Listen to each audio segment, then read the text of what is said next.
than the basics that they're doing on autism and other things, which we got to solve that problem because it's crazy what's happening. It's out of hand.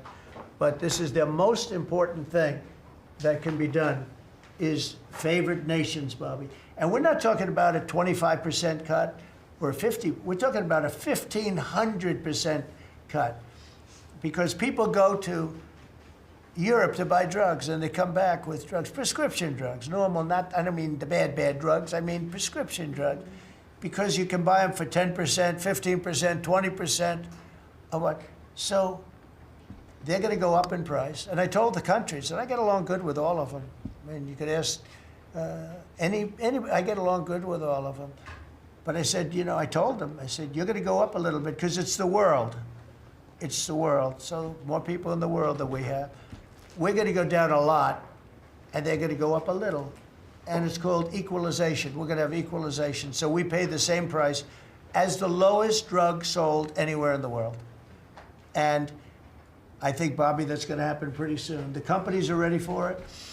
They had to go for years. I was with a very great gentleman from Eli Lilly. I think he's an incredible executive. I mean, I'll mention the company and I'll mention him because we had this argument my first term, and then we had it in my second term. In my second term, I wouldn't stop until I won the point. And he threw up his hands. He says, you're right, I can no longer defend it. I can no longer defend that a pill that's made by Johnson & Johnson in a factory, in the same factory in the United States versus a place in Europe or other places, including Canada, by the way, you could buy it for 10% or 15% or 20%, the cost of what we're paying, where we'd pay 5, 6, 7 times more money. He said, it's the hardest part of my job, defending that. I'm not going to do it anymore. I'm saying that we have to get down to business. And that's a great company. He's done a great job, and I appreciated it. And it really broke the ice because they were saying, well, we have to do research and development. Well, you have to do it for Germany and all these other countries, too. Well, they think the United States should bear it. I mean, I heard this stuff and I finally said, it's over. Now, you have to have somebody that can get these countries to do it. I told them, if you don't do it, we're going to charge you a 25% tariff on everything you send into our country. That's much more money than what we're talking about. Then we have to get the drug companies to do it, and they'll do it because we have tremendous power over the drug companies, too. So we're going to get it done. I just hope we get it done fast, Bobby, because this thing should go fast. But we're going to get the cost of medicine is going to be 1,000%. Think of that. Not 2%. And I'll just tell this last story. When I was in my first term, in my last year, I was so proud of myself because drug prices went down for the first time in 28 years under my administration. You know how much it went down? 1/4%. And I was so proud of that. And I held a news conference, I think you'll be able to find it, congratulating myself and my administration because for the first time in 28 years, drug prices went down. 1/4%, that little tiny, but it still went down. And I thought it was great. And then I realized, you know, it's a very complicated business and formula. You got to be very smart. I said, we're really getting ripped off by the whole world. The whole world is ripping us off. And what happened is I got on this kick, and I got the drug companies to agree, and I got countries to agree. And they're not agreeing because they think I'm a nice person. They're agreeing because I will put charges and costs and tariffs onto them that will be many times more than what they're going to be paying. So the companies are there and the countries are there. And we got to get it done, Bobby. We got to get it done. And we're going to have the biggest price of it. Now, that's going to lower Social Security, Medicare, Medicaid. This is going to lower everything because drugs go for everything. It's going to have the biggest impact, I think, of anything that can possibly be done. But your costs are going to be going down for medicine, for prescription drugs, will be going down at levels that nobody ever thought possible. And that's going to happen in a matter of a very short period of time. And we're all set with the countries, and we're all set with the companies. That's all you need, the two. And the middleman gets cut out. under this scenario, the middleman doesn't exist anymore. That was the other thing. They always blamed the middleman. I said, who are the middlemen? Nobody knew who the middleman was. You know, That's right. they had the most complex formula. It was genius, but they didn't get away with it. So I'm counting on Bobby. Do you want to start, Bobby? Maybe we'll start with you. You can start with that and then go on to what we're talking about. We are deep into MFN negotiations, most favored nation status negotiations with 14 companies. Howard Lutnick is a breath of fresh air, and I think he's going to help us get across the finish line with the leverage that we have from tariffs. They're smart. Don't let them get away with it, Howard. Well, the combination of Bobby's MFN and the 232 pharmaceuticals, which we launched together, Right. when you put those two together, it really gives Bobby the tools to go execute your plan. So I'm supporting Bobby as he executes his plan. Good. Right? Yes. And this cabinet meeting is supposed to be about working Americans and bringing jobs back to this country, and particularly rural America. And I want to mention the big, beautiful bill. Right now, we spend 7% of Medicaid dollars on rural hospitals. So they're getting the short end of the stick. It's about $19 billion a year. Under the Rural Transformation Program, we give them an extra $10 billion a year. So we're raising an infusion of cash to rural hospitals and rural communities by 50%. It's going to be the biggest That's good. infusion in history, and it's going to restore and revitalize That's so these good. communities. And we can't survive as a nation if we don't honor our rural communities, which are the source of our values, our virtues, our character, our economy, our food. And you are bringing that back. You are bringing those communities back. I wanted to talk, because you mentioned the wind farms, we now have an interdepartmental coalition, a team, which is Doug Burgum and Howard Lutnick and Chris Wright and Pete Hegseth. We're all working on this issue. And Lee, sorry, Lee. We're all working together on this issue. We're meeting together. There are right now 11 wind farms planned that were launched during the Biden administration. Between Maine and Virginia, it's 1,130 towers. These towers are twice the size of the Washington Monument. The blades on them They're are, massive. It's so crazy. the Go ahead. blades are 350 feet long, one blade.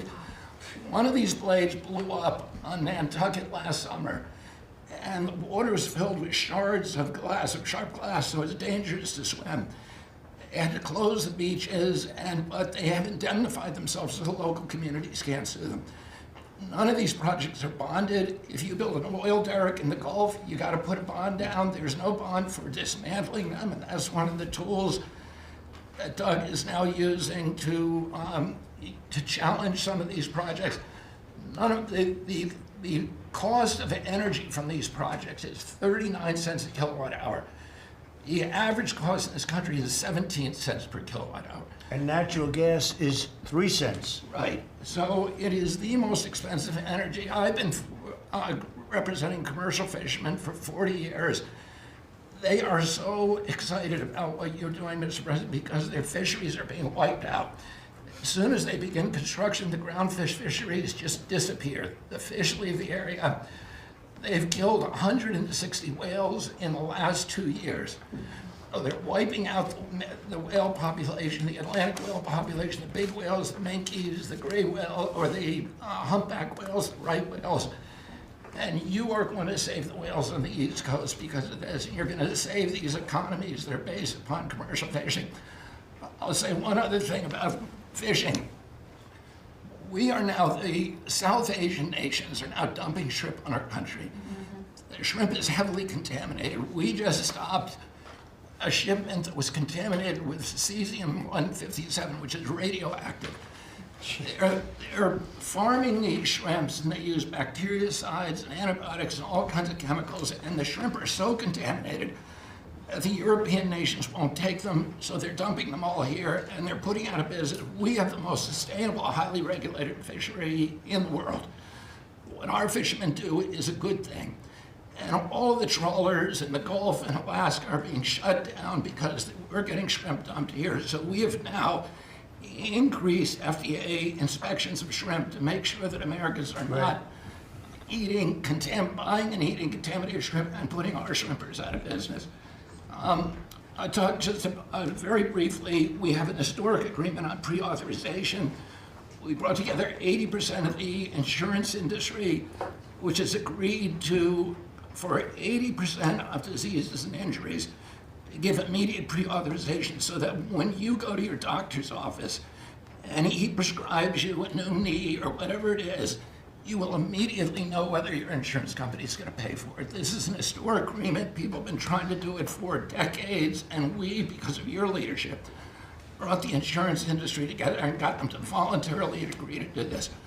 Similarly, we've made another historic agreement with personal health records. The 60 biggest tech companies in our country have all agreed to allow Americans for the first time access to their personal data, which they own, which these companies have been monetizing without permission. You're going to be able to see by next year all of your health records on your cell phone. It's going to save lives. It is going to fuel an infusion of technology into that space where people can access those records. They can compare their diet to what they personally need, and we'll have personalized medicine. We are doing price transparency. You passed this during your first term, and then the Biden administration refused to enforce it. We've now brought at HHS, under your leadership and my leadership, more enforcement actions than during the entire 4 years of the Biden administration. Right. So we're going to have that kind of price transparency. I'm working with Linda on forcing medical schools and the MCATs, the people who administer the MCATs, the people who do accreditations, to put nutrition into medical school education. Right now, 25% of the doctors in this country do not feel competent to give nutritional advice. 70% of diabetes cases can be reversed or ended if you just change people's diets, and the doctors don't know how to advise it. They only know how to prescribe the drugs. We're going to change that, so if you come out of a medical school under the Trump administration, you are going to know about diet. And then finally, most importantly, the Pete and Bobby Challenge. I want to give an update. I got 5 minutes and 48. It's 100 push-ups, 50 pull-ups, and you try to do it within 10 minutes. I got 5 minutes and 48 seconds. Pete beat me. I'm still bitter at that. 5 minutes and 25. The cabinet leader is Scott Turner. You beat me there. That's good. Got 5 minutes and 15 seconds. I'm waiting for reports from the rest of the cabinet. The only exemptions currently existing is if you can hit a 50 at Bedminster, which President Trump did with Bryce and DeChambeau, so he's the only one exempt in this room. Everybody else. That's great, Bobby. Bobby, autism, if I could just, I don't want to go too long because we have a lot of people, but the autism is such a tremendous horror show, what's happening in our country and some other countries, but mostly our country. How are you doing on that? We are doing very well. We will have announcements as promised in September. We're finding certain interventions now that are clearly, almost certainly causing autism. And we're going to be able to address those in September. It's such a big day. I'm looking forward to that day because there's something wrong when you see the kind of numbers that you have today versus 20 years ago. And those numbers, what are those numbers, Bob? Well, in 1970, the biggest epidemiological study in history was done in Wisconsin. They looked at 900,000 children, and they were looking for autism. They knew what it looked like, and they were very, very precise about it, and they found an incident rate of 0.7, in other words, less than 1 per every 10,000 children. Today, our most recent numbers are 1 in every 31 kids. It's probably actually much worse than that because California, which has the best collection system, is reporting 1 out of every 19 children, American children. has autism, 1 in every 12.5 boys. So it's gone from less than 1 in 10,000 in 1970 to 1 in 12.5 boys Think of today. those numbers. So there has to be something artificially causing this, meaning a drug or something. And I know you're looking very strongly at different things, and I hope you can come out with that as soon as possible. We will. So 1 in 10,000, and now it's 1 in 31 or 34 or 12 if it's a boy. Can you imagine that? 1 in 12. That's for a boy. 1 in every 12.5 boys. It's not even believable that that could be. And that was 1 in 10,000 not so long ago. I've been hearing these numbers, and they get worse and worse every year. There's got to be something. I think there's nothing, including favored nations and everything else, there's nothing that can be, if you can find out the reason that that's happening, and I know we're gonna do some things. I think it's, We I will think, have that answer I think for we, you. I think we maybe know the reason, and I look forward to that press conference, to be with you on that press conference. That's going to be a great thing. Thank you, Bob. You're doing a Thank you, great Mr. job. President. Linda, how about it? And we want nothing less than $500 million from Harvard. Don't negotiate, Linda. They've been very bad. Don't negotiate. Go ahead. All of that's working. Well, Mr. President, thank you very much. Since we are focusing today on Labor Day, and I know that Kelly and Lori are both going to echo some of the things that I'll say as well, we are really focusing, on our workforce. But what I'm finding with great joy around the country is that states really are being innovative and working more with middle schools and with high schools to make sure that we are having hands-on learning. There are pathways to jobs that are happening now. And if we see more and more of our community colleges working with our middle schools and our high schools, so that high school students are graduating not only with a diploma, but a certificate that they have worked with, perhaps with a Toyota or another company that is coming in, public-private partnerships. And they're learning on the job so that when they graduate from high school, they're ready to go into the workforce, because we know with all of these wonderful jobs that are coming back into the country through AI, through just our normal jobs, we need electricians, HVAC operators, etc. If we don't have this training, we're not going to have the workforce we need for all these wonderful jobs. So governors are really excited about this prospect. I've been now to several states and visited community colleges and tech schools with governors, and they're just all on board for getting this done. I think it's one of the best things that we're hearing relative to the job market. So we're just kind of focusing on that for today. So we're bringing education back to the states, to put it in a more simple fashion. We're going to let the states educate our children again. And, we're rated out of 40 countries, we're 38, 39, or 40. So obviously, it's not working what they've been doing for the last 30, 40 years. And if you go back, the best are like Norway, Denmark, Sweden, some of the other, Finland, they're very highly rated. If you go back to just take a look at anything you want to do, you just look at us in the past. If we gave Iowa or gave Indiana or gave, and I don't say every one of them, a guy like Gavin Newsom's not going to do well.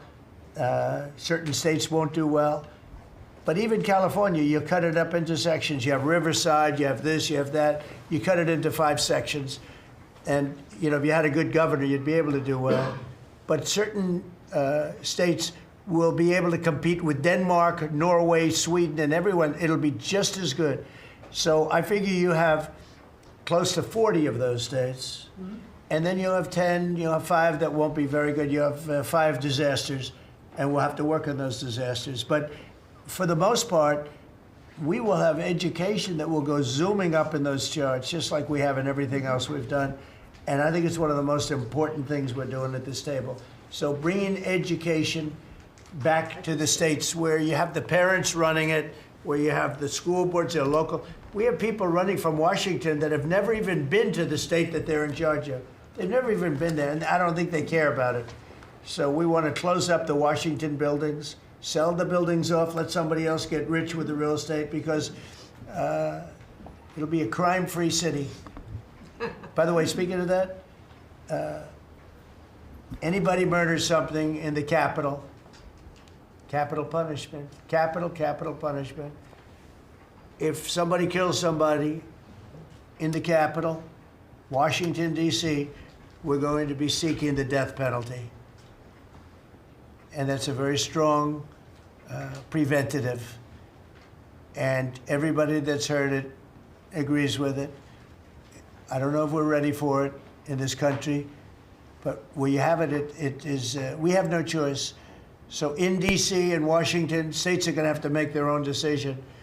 But if somebody kills somebody, like you could have been killed, very lucky you didn't get killed, it's the death penalty, okay?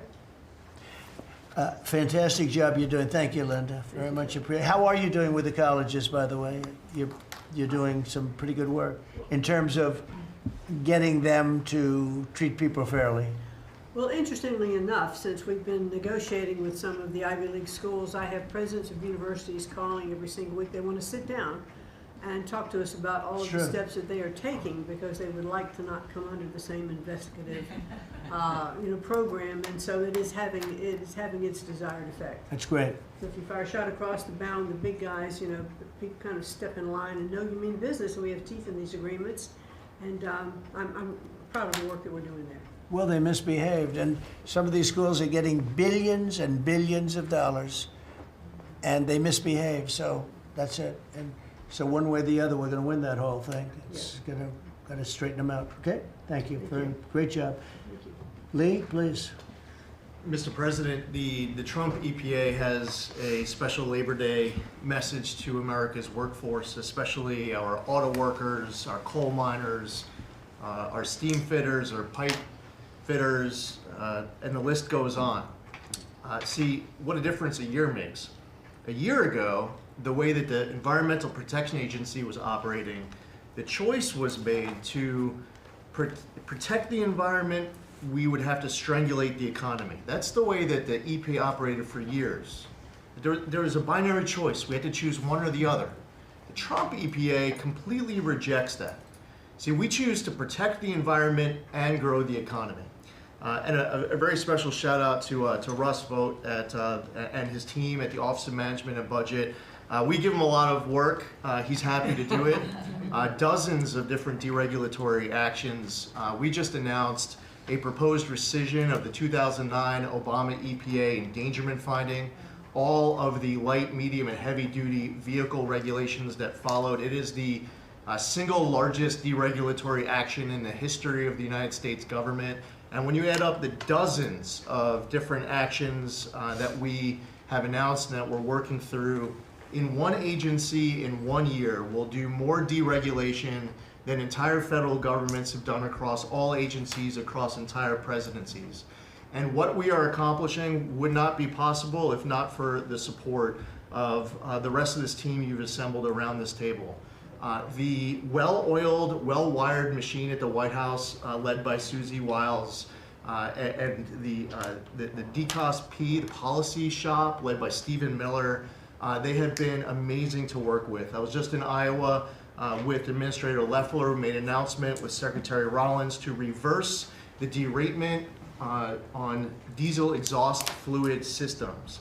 Mr. President, you said you wanted water flowing faster. Working with the Secretary of Energy, we've done our part to do that, to get gas cans flowing faster, to stop that annoying start-stop feature in vehicles.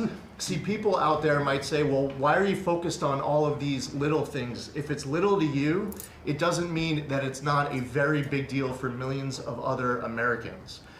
The charge was clear when you called me in November and you asked me to do this job. Clean air, land, and water for all Americans. Unleash energy dominance. Advance cooperative federalism, permitting reform, make America the AI capital of the world, bring back American auto jobs.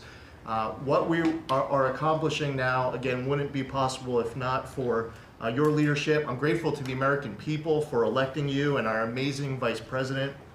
I was just in Mexico City announcing and signing on behalf of the Trump administration an agreement with Mexico for a permanent solution for the Tijuana River sewage crisis, which you have been so outspoken and passionate about in our conversations. It would not be possible if not for Secretary Rubio, Deputy Secretary Landau, U.S. Ambassador to Mexico Johnson.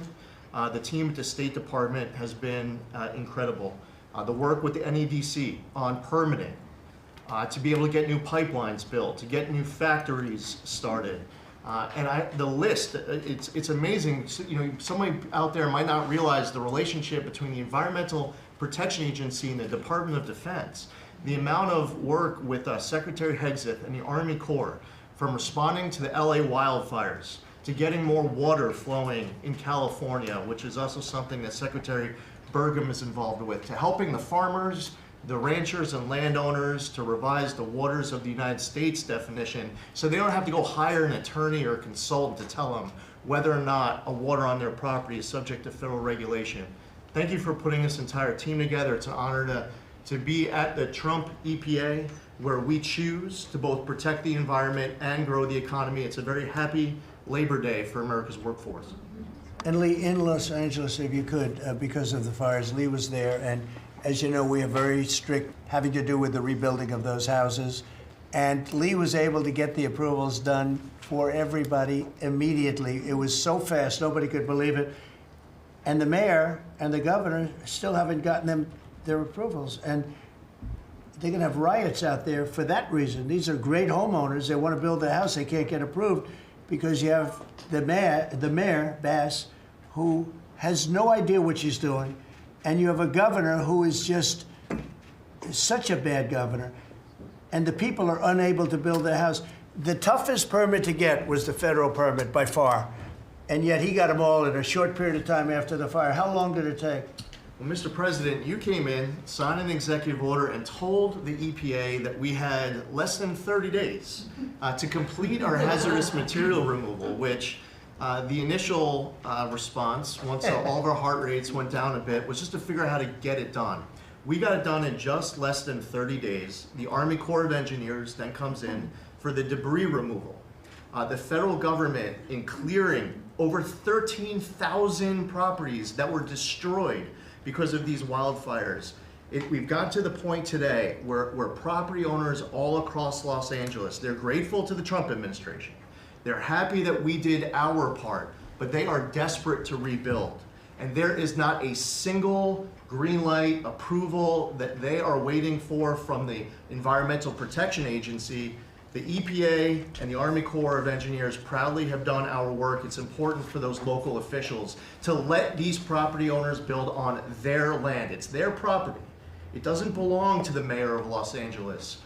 And they need to represent their people better. They're ready to build. When will they have their permits from Los Angeles? Well, here's the problem, Mr. President, is that they have been ready since the moment we were done with the federal part. I mean, I was visiting a week after. Actually, I thought my first trip was going to be to Los Angeles. However, the moment I got confirmed, the vice president said, "You're going to East Palestine right away."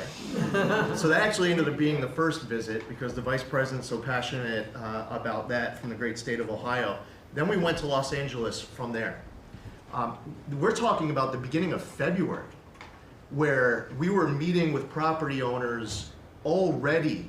They were already all set up. They had the contractors.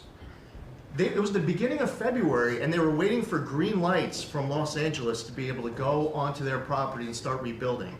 Some of the same people who were waiting for a green light ready with the contractors at the beginning of February are still waiting now in the middle of August. Let these Californians rebuild. And they're talking about also taking away some of the properties and building low-income housing on those properties. They're going to have problems like they've never had before. These people don't know what they're doing. So we have all our permits. Everything the federal government has to do was done long ago.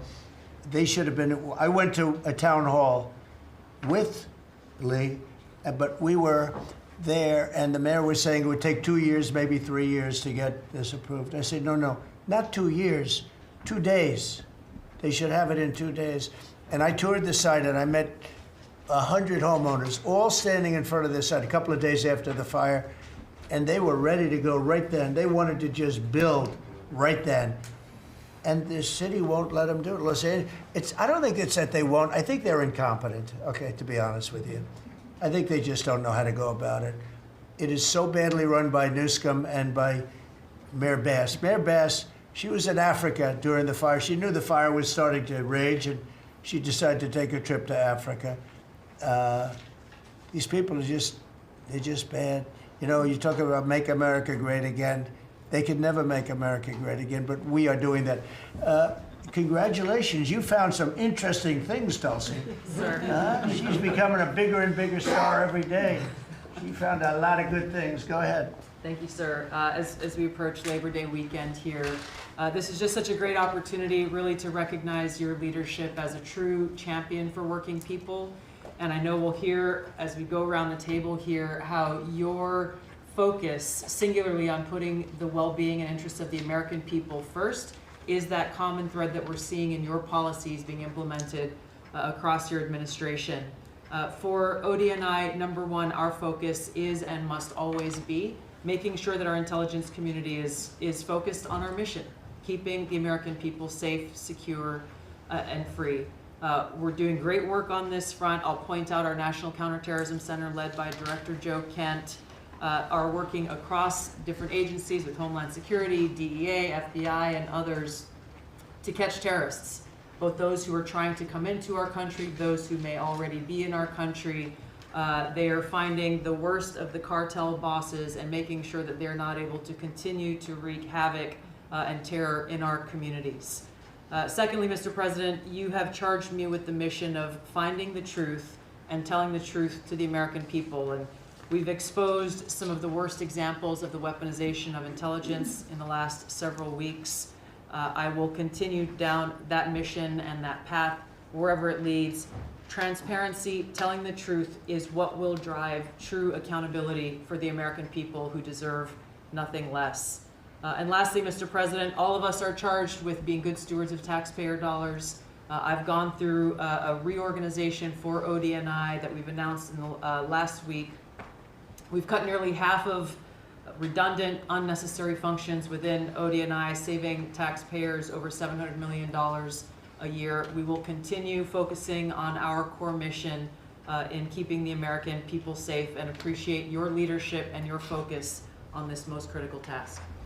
And you've also found many bags of information. I think they call them burn bags. They're supposed to be burned, and they didn't get burned, having to do with how corrupt the 2020 election was. And when will that all come out? Mr. President, I will be the first to brief you once we have that information collected. But you're right, we are finding documents literally tucked away in the back of safes in random offices, in these bags and in other areas, which again speaks to the intent of those who are trying to hide the truth from the American people and trying to cover up the politicization that was led by people like John Brennan and James Clapper and others that have caused really immeasurable harm to the American people and to our country. Great job. Thank you. We look forward to hearing it. The public looks forward. Thank you very much. Administrator? Thank you, Mr. President. Well, everyone knows there's no stronger advocate for hardworking American families than you, sir. Thank you for the largest tax cut in American history for working families. The average family of four is going to save about $10,000 take-home pay more a year. And what we're seeing is an increase in the child tax credit, the increase in the standard deduction. Hardworking families are going to benefit from this bill, and small businesses. There's no bigger beneficiary than Main Street, because small business makes up 99% of all businesses in this country. I've traveled to nearly half of our states, 24 unique states. I've made 40 state visits. In fact, I was with our great vice president at a small business manufacturer in Georgia last week.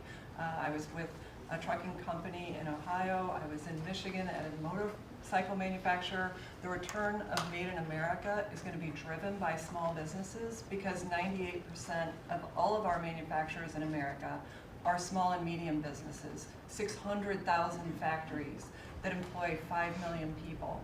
And as Secretary McMahon mentioned, this work-based learning that is going on in professional and trade schools is real. I've visited them from Utah to Maine to Georgia and seen this revolution in education happening. So small businesses need skilled labor. Now that you've solved for inflation, for the taxes, every Democrat voted for a $4 trillion tax increase on the backs of hardworking Americans. And so you prevented that. And now we've got fair trade. And thanks to Administrator Zeldin, we're seeing deregulation. I mean, this diesel exhaust fluid crushed farmers and construction and other heavy industry. So rolling that back makes a real difference for small business. And your domestic economic agenda is amplified through small businesses, which is why small business optimism is above its 53-year average, finally. And so Main Street appreciates it. What Main Street wants now is a rate cut. They feel burdened by high interest rates. They would grow, hire, and expand more if they could, but the interest rates are really hurting them. And finally, I want to say thank you for your executive order on debanking. We're about to announce a major investigation on debanking. It happened to you and your family. It happened to me. It happened to thousands and thousands of Americans. And unfortunately, disproportionately on those that had conservative values, on Christians, on pro-life, on 2A businesses. And so we're going to be talking to the banks about that. The SBA operates the largest government business loan program in the federal government. We have a network of 5,000 banks. So we're going to be making sure that that never happens to anyone again. Great job. You're doing a great job. Thank you very much. Christy? Well, Mr. President, first of all, thank you for the opportunity to work for you. And you committed when you ran for president to make America safe again. And today, the average family and individual that lives in this country is safer than they've been in years because of what you've done. We've got 3 months in a row now with 0 illegal aliens coming into this country. And I want to thank Pete and the Department of Defense for all of their help. They're down at the border with us still, helping us keep that border secure and make sure we know who's coming into this country. You've arrested and brought to justice hundreds of thousands of illegal aliens, of criminals that have perpetuated violence against American people. Sir, you've had 1.6 million people voluntarily go home to their home countries that were here in this country illegally. Because of your strong message and you enforcing the law, they decided to go home on their own so that they could come back the right way someday and be American citizens. But what I think is one of the most remarkable statistics is that under Joe Biden's administration, 88% of new jobs went to foreign-born individuals.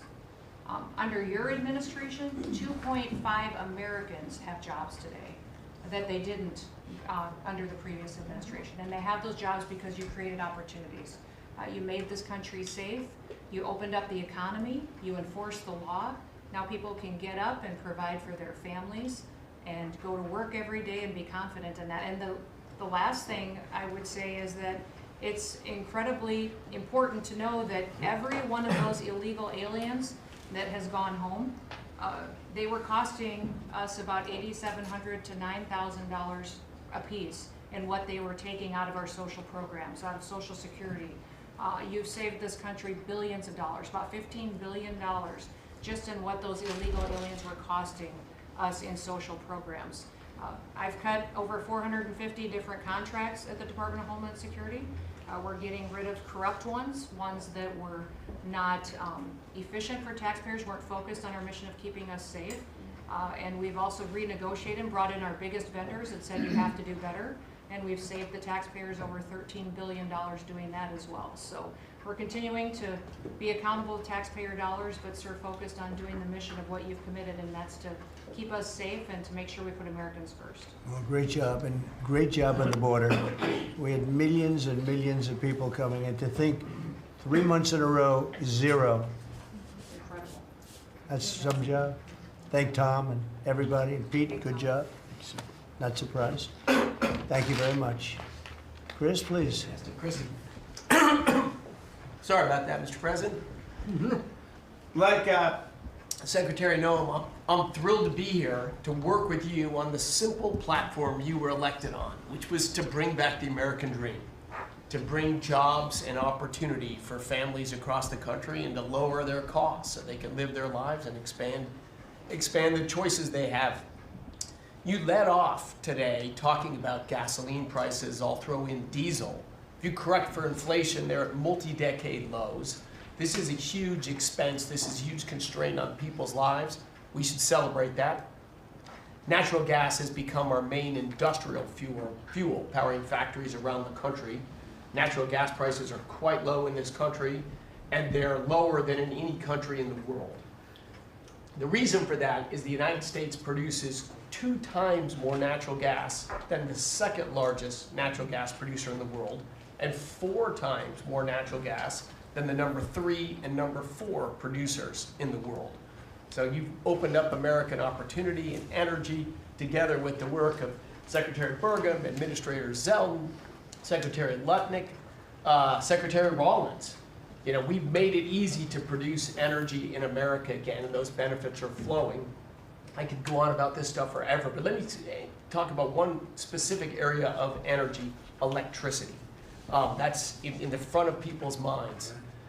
When the day you were inaugurated, we get hold of all the data. We can look at the resource plans of utilities across the country. What you inherited when you arrived was a plan over the next 5 years to close 100 gigawatts of reliable electric generation. So that's 100 large power plants. Now that was offset with a plan to build 22 gigawatts of reliable electricity generation. Their plan was to close more than 4 times as much electricity generating capacity as they were going to build in that 5-year period. How do we lead the world in artificial intelligence if we're shrinking our supply of reliable electricity? How do we reshore steel and aluminum and automobiles and semiconductors and all those jobs Americans want back in our country when we're degrading and shrinking our energy system? We were going to hand that leadership to China in artificial intelligence, not just to our economic loss, but to our huge national security loss. Your team around this table, and almost everyone around this table is involved in it, is just to completely pivot dramatically. We're stopping the closure of all these plants way before their retirement date. Some plants get to their end of life. That's a small percent of the planned closures. Most of those were just political nonsense at the cost to American taxpayers. So we have rapid new construction of power plants under in the United States. We're doing everything we can with suppliers who build the equipment for these power plants. They've got to build their factories bigger to build power plants in America. People thought those days were past. We weren't going to build big things in America anymore. We're just going to keep sending it over to Asia and overseas and just buy other people's stuff. Totally nuts economically, totally nuts for national security, and of course crushing for working Americans, particularly Americans that work with their hands. But we are seeing a revitalization of those people, of that optimism. You showed that picture of that plant being built in Arkansas, dozens of those under construction, just in artificial intelligence. But the reshoring of steel, of aluminum, of plastics, of fertilizer, semiconductors. Like this, America's the land of opportunity. How did we get to become this awesome nation? Because we believed in the American dream and we leaned in on it. But the wealthy in our country and the coastal elites that live away from where stuff's actually made, they just lost their way, and politicians just let them have it. Your tireless campaign and your relentless messaging made people realize the American dream isn't dead. It's just been smothered, and we're unsmothering it and setting it loose. God bless your efforts. God bless your assembly of this team around this table. We're bringing the American dream back. Yeah, thank you, Chris, very much. Great job you're doing. Appreciate it. Lori, please. Mr. President, everybody here who spoke works at the Department of Labor, clearly, which I love. They have all the correct talking points, but I think that's a testament again that we are all working together every single day. We talk to each other often, and the workforce, the skilled workforce, the education factor, retirees, it's been so important because they all touch the Department of Labor, and I have the opportunity to work with every single one. If you all haven't stopped by the Department of Labor, Mr. President, I invite you to see your big, beautiful face on a banner in front of the Department of Labor, because you are really the transformational president of the American worker, along with the American flag and President Roosevelt, because we're bringing business and labor together. And I was so honored to unveil that yesterday, and everybody is taking note of that. you also mentioned crime, and I think it's been important for my colleagues to recognize that now American workers can return to work and feel safe. That business owners aren't shutting down their businesses because they're afraid they can't protect their workers, and now it's open for business again, and it's starting right here in our nation's capital. Many things have been mentioned about consumer confidence up, unemployment is holding steady, and more than 2 million net jobs for native-born Americans has been key under your leadership. 84% of the workforce and jobs has been produced by the private sector. I think that was the mission of this administration and the Department of Labor. And I will continue to say for a little bit longer until I heard you today, the One Big Beautiful Bill, because it equals one big beautiful workforce. And Congress passed this legislation. It probably will be the single most important bill that they did sign, because it is protecting our American workforce by expanding Pell Grants and childcare and reduction in taxes, so they can keep more of their hard-earned dollars. I am at the Department of Labor announcing $30 million in grants for our skilled workforce, that I have an MOU with Secretary McMahon.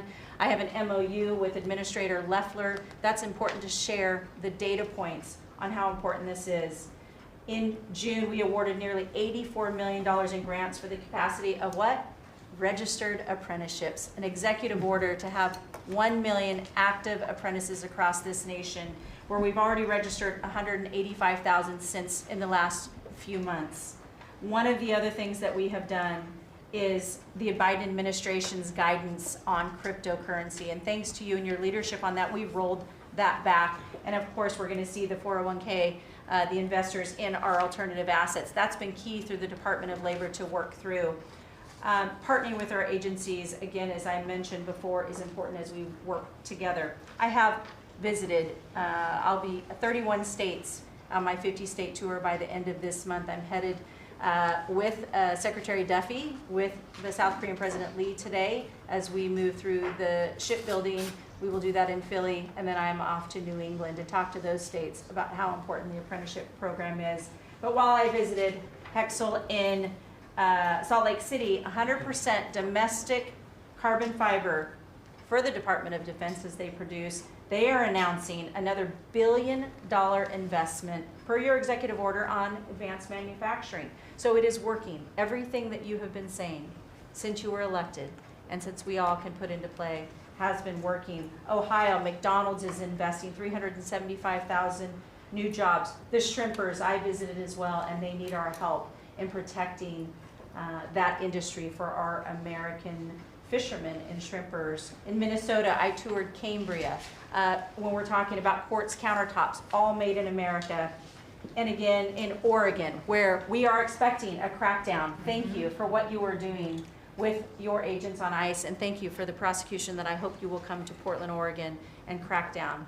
But while there are still good people, I was able to visit Buckeye Pacific, really a trading floor for the timber industry. So we still want to focus on great, hardworking American businesses. Mr. President, I couldn't be more excited to ring in Labor Day in Erie, Pennsylvania for the Labor Day Parade. I will be there to welcome it. It is an honor to serve this country. It is an honor to serve under your administration as the Labor Secretary, and we will kick off, and Republicans will own Labor Day again, not Democrats. We will own it because we are, and you are the president of the American worker. So thank you for everything that you've done. Thank you very much, Lori. Absolutely. You're doing a fantastic job, and I will tell you that Lori was recommended by the Teamsters. And I said, that doesn't really work, does it? And it turned out to be one of our best choices. So I just want to thank you and Sean, who, as you know, recommended you very strongly. You've really turned out to be a gem. Thank you. I was able to talk to the president on the phone the other day. He called and we visited, and he said, but I know that you were, you know, a little bit middle of the road and not so sure. I said, Mr. President, I have been a Republican. He's like, what? Wait, what? Now I like you even more. So, Doing a great I job. appreciate it. Thank you, Lori. Thank you. Thank you. Pam? President, I'm working with everyone around this table almost daily on legal issues that we're winning on. But today, because it's Labor Day, President Trump, if I could focus on public safety. Not only domestic, but from our foreign adversaries. And Secretary McMahon, I know you know, kids are out of school this weekend. It's Labor Day. And Secretary Duffy, you know, our highways are going to be packed with travelers coming to not only our nation's capital, but all over this country. We're also going to have boaters, Secretary Duffy, right, on our waterways.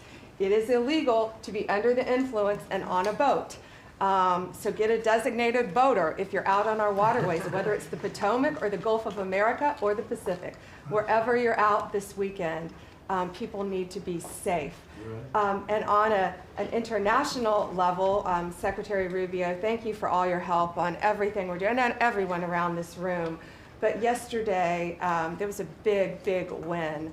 El Mayo pled guilty, and he was the co-founder of Sinaloa cartel with El Chapo. And there's even a Narcos Netflix series about these guys. Well, now we know the ending. He's going to die in an American prison. They are one of the worst, El Chapo and El Mayo, some of the worst narco traffickers in our world.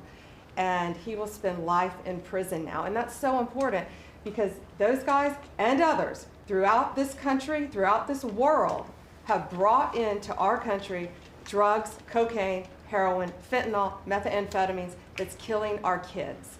And we have to stop that. And that's what you've been doing not only in DC, but around the country at your leadership.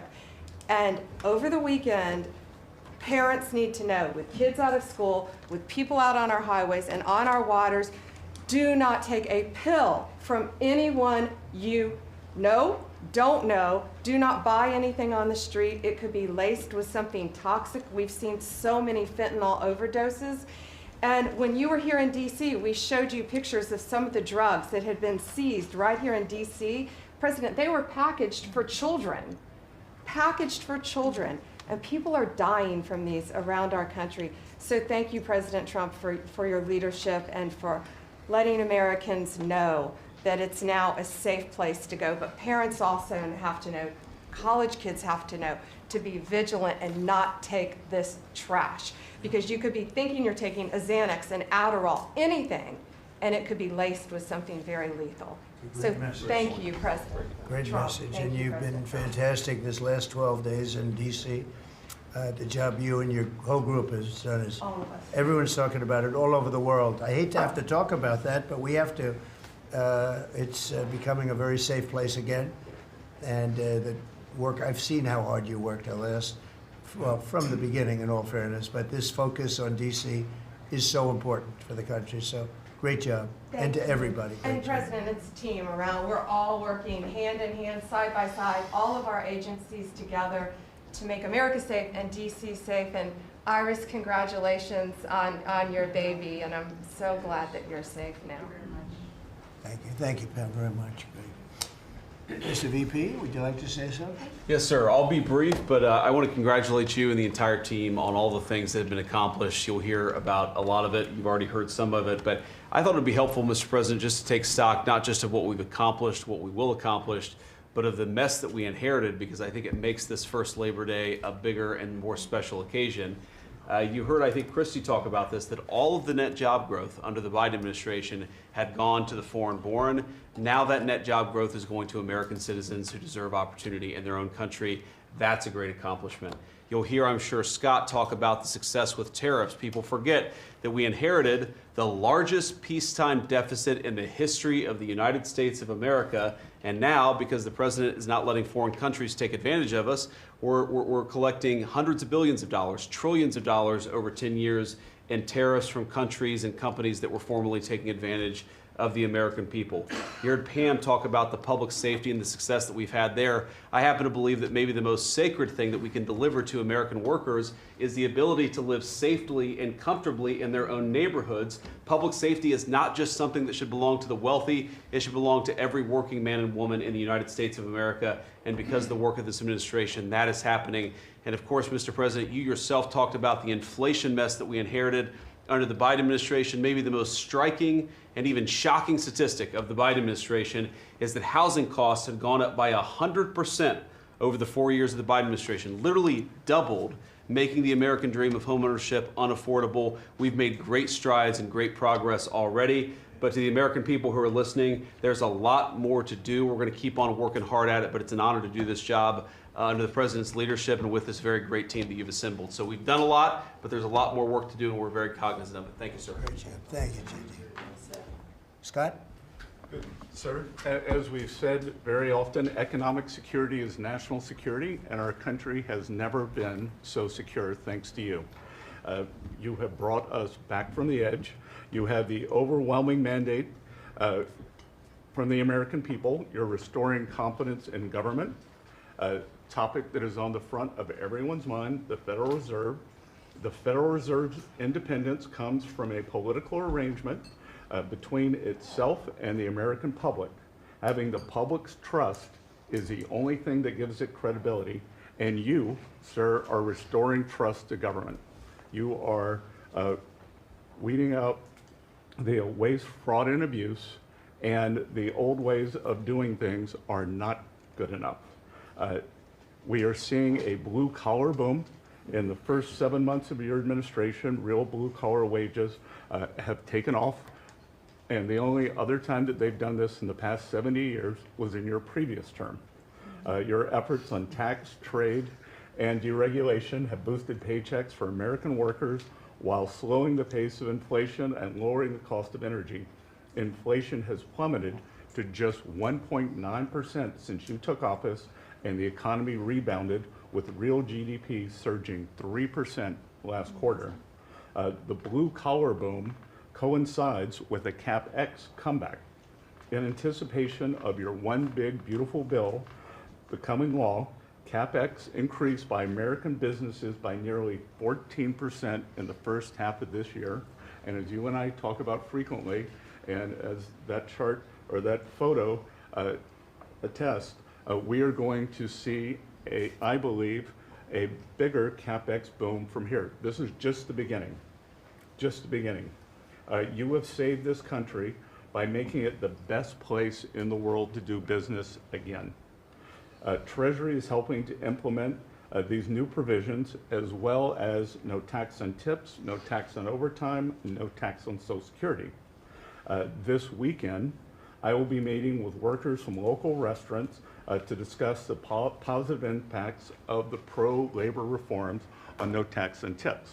And I have to tell you, thanks to you, when I go into a restaurant or stop by a hotel doorman, I am the most popular person there. And since my first job at age 9 was as a busboy getting tips, I am going to spend Labor Day going from restaurant to restaurant talking to workers who receive substantial amount of tip income.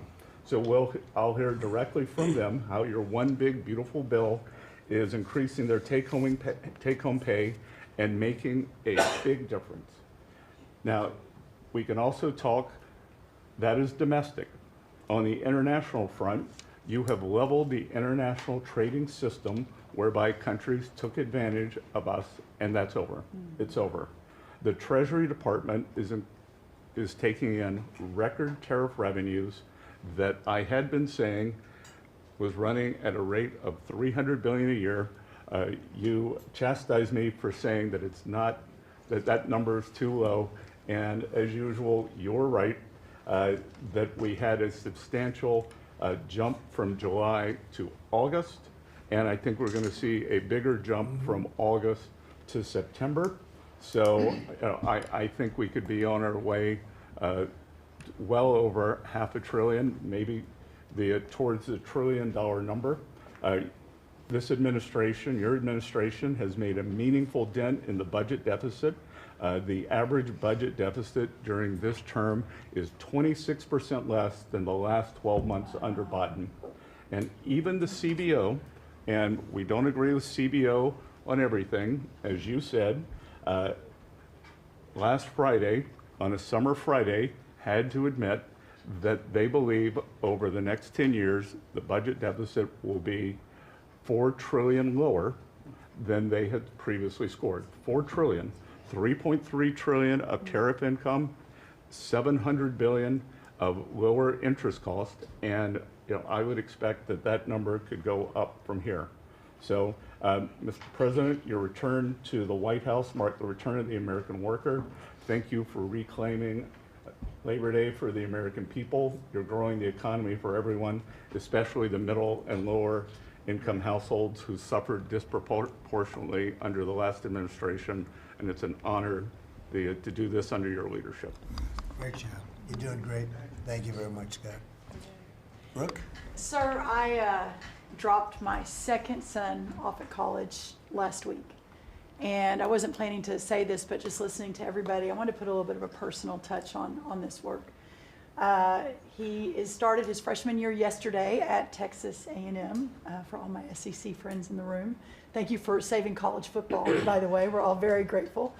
The country just feels different. It just feels different. There's such a optimism and a love.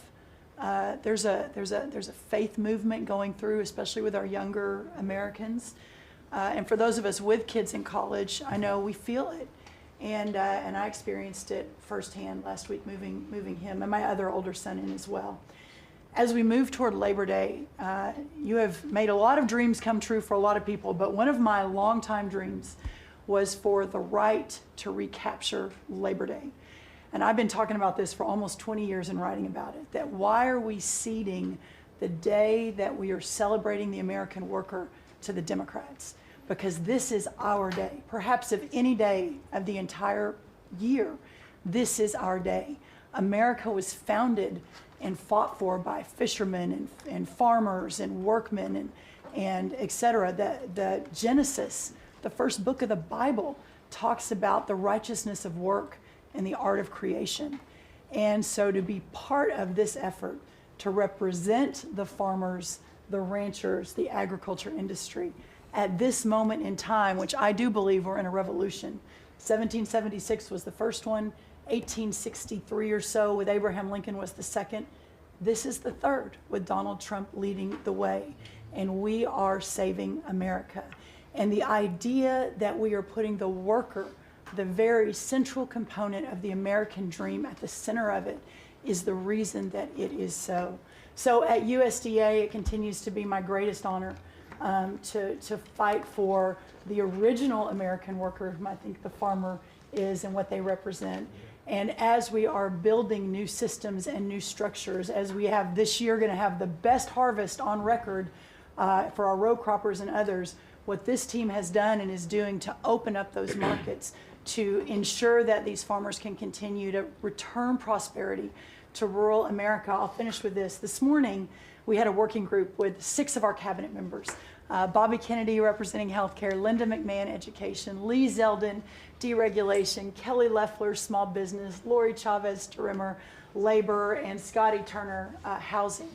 And how you leading the way in your vision, how that will return the golden age to rural America, to the very fabric of our country. And whether it's better hospitals, better education, more opportunity, less government, better and bigger small businesses, better opportunities for our workers, and better housing, and of course the agriculture piece of that, through the big, beautiful bill, the bill, what it did, the greatest investment in rural America in history. And now the opportunity to effectuate that is, again, a game changer, a country saver, and what a joy to be able to do it under your leadership. So thank you, sir. Really good. Thank you. Beautifully stated. Thank you very much. Scott? Yes, sir. Thank you, Mr. President. I'm so grateful to be here to celebrate Labor Day with the greatest team in America. And it is football season, so I'm happy about that. But Mr. President, I want to say thank you for, as Brooke said, reclaiming Labor Day. And you've been a tremendous champion for the American worker. I come from a hard-working family, as many people around this table do. And so thank you for helping us to change the conversation. And I believe we are changing the conversation around the kitchen table. Mm-hmm. And as everybody knows, you know, my job is to steward HUD. And we have at HUD been very intentional about changing the conversation about the dignity of work and the dignity and the honor of family formation through work. Mm-hmm. And how the younger generation, when they see their parents work, how they're incentivized to work. And that, you know, America is not a welfare state, but America was built on small business. It was built on entrepreneurship. And so as it pertains to housing, we're being very focused on that, and even some that receive HUD funding to make sure, like our Section 3, when you receive HUD funding, that you are given opportunities for the most vulnerable Americans that you serve to have work, to have opportunities to work, to have work requirements. Work requirements are not a bad word, that's a great word. Time limits is a great word, to incentivize people, able-bodied, able-minded people to work. And I believe that we are, under your leadership, sir, changing that conversation in America to where working is an honorable thing. And Secretary Wright talked about revitalization. Revitalization means to bring new life. And I believe we're bringing new life to America, Mr. President, through work and through all the jobs that people are doing around this table. And with the One Big Beautiful Bill, the most extensive tax break in American history, opportunity zones are now made permanent. And you know how passionate I am, and you are too, sir, about opportunity zones. And so this will allow us to continue to build affordable housing around our country. And Mr. Vice President, I'm coming your way. I'm coming to Columbus later this week and to see how we can continue to build affordable housing in our country with opportunity zones. And you know, 1 million people, Mr. President, were lifted out of poverty because of opportunity zones. $90 billion of private money was invested in opportunity zones, urban, tribal, and rural. And now that they've been made permanent, we're looking for millions more to be lifted out of poverty, $100 billion to be invested, hundreds of thousands of jobs to be created, hundreds of thousands of units of housing to come online. And so, sir, I sit here very excited about the future of this country. I'm very proud to be at this table, humbled to do so. And HUD, we're on a good path. So thank you for all your support and helping us, sir. Thank you very much. God bless you. And I want to give credit to Tim Scott, great senator from a place called South Carolina that we love, right? And Tim really came up with opportunity zones, and we did a good job of working with him, and together we created something that nobody speaks of very much, but it's probably the most successful thing that's ever been done of its kind. It's been amazing. So Tim Scott deserves a lot of credit for that. Thank you. Thank you.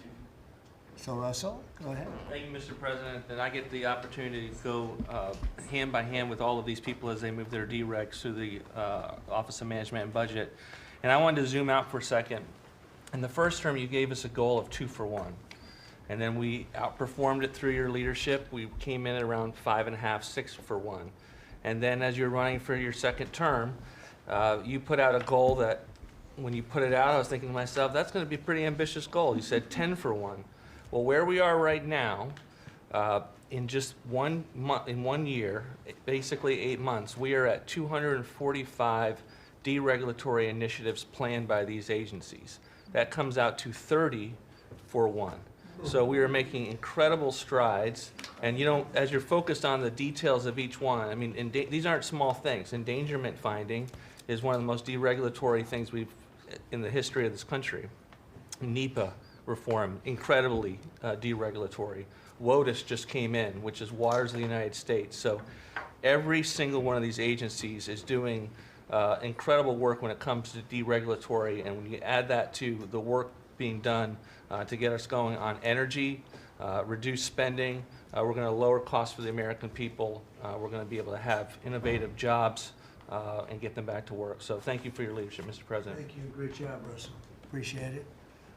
John, central casting, I call him. He's central. Well, Mr. President, I'm grateful to be with everyone today as we're talking about jobs and workforce. At CIA, consistent with your directives to all of us, we've embraced your mantra for a leaner, more effective, more efficient workforce.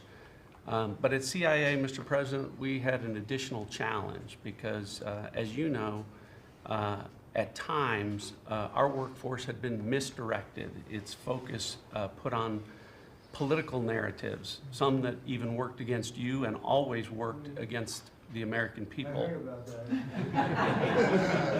But under your leadership and your direction, we have been focused back on the core mission of what CIA is supposed to be doing, which is to provide you and this entire incredible team around the table with a decisive strategic advantage in accomplishing your goals. And your success in that regard, the examples are clear and many.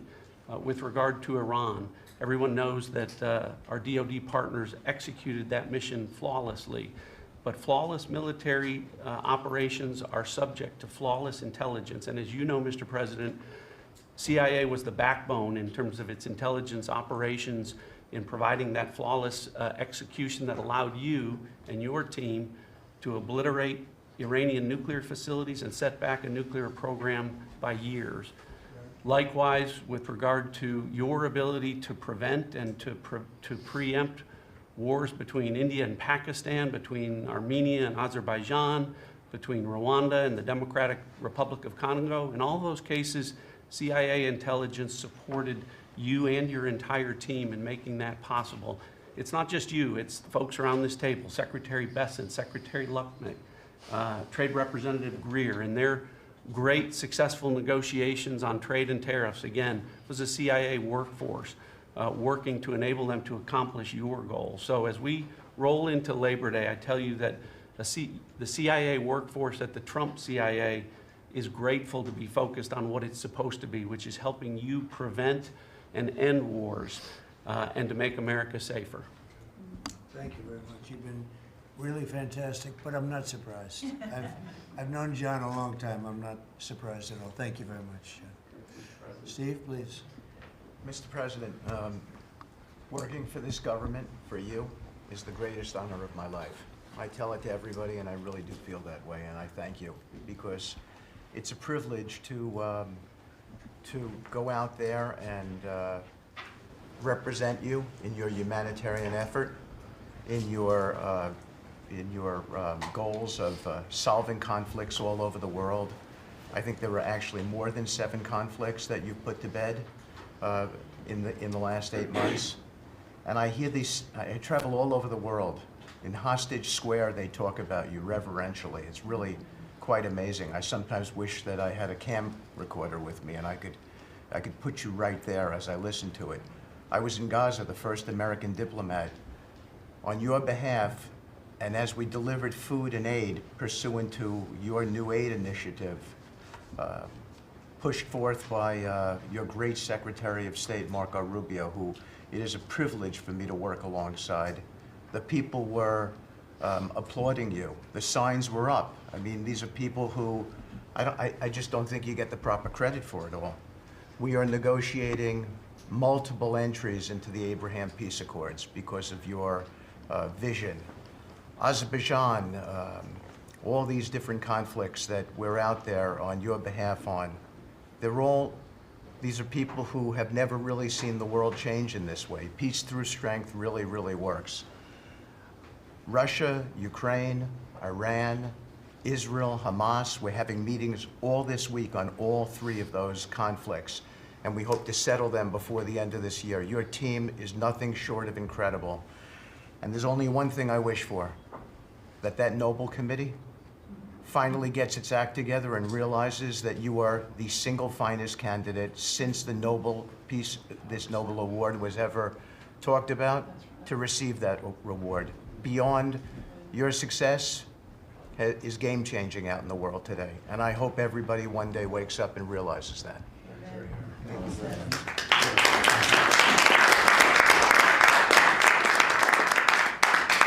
Thank you, Steve. Jamison, please. Mr. President, I like to think of Labor Day as the Trump trade policy day, because everyone around this table and everyone listening knows that one of the major reasons why American workers and organized labor voted for you is because of your trade policy and the policies you've had and advocated for 40 years or more.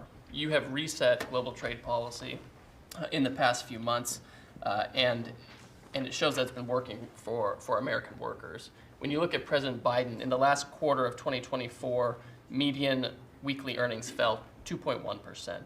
In the first quarter of your term, they went up 3.3%. And that's why we're doing the trade policy we're doing. It's to help the workers of the United States of America. And they're the best in the world, but they can't do it without a level playing field. And you have flipped the script. For many years, the other countries had high tariffs and high non-tariff barriers, while we were open to right? To all of their labor and services and goods and capital. You flipped it. Now we have the tariffs, and they have lowered theirs and the non-tariff barriers. And we couldn't have done it without you and the leverage you've created. So between the tariffs and the deals, the hot streak continues for the workers of America. So thank you. Thank you very much. Really good job, by the way. He's a good negotiator. Very good negotiator. Thank you. Please. Yeah. Well, Mr. President, I feel like, as everybody here has talked about how great working with this team is and all, but I do feel a special need that you've given me the privilege of working with the best of America. I get to take care of the veterans. I get to take care of the veterans who Labor Day really finds its roots in, if you think about it. We wouldn't have Labor Day if it wasn't for men and women who would leave their jobs and go fight this nation's battles to keep us free and independent so that they would have jobs to come home to. And over the past few years, they've been coming home to many times a government that was keeping them back, holding them back, taxing them, regulating them. And now we have veterans who represent the bill, the big, beautiful bill, they're the beneficiaries of. And I get to see them all the time because they're receiving the benefit because they see the jobs, they see the care that they're being given.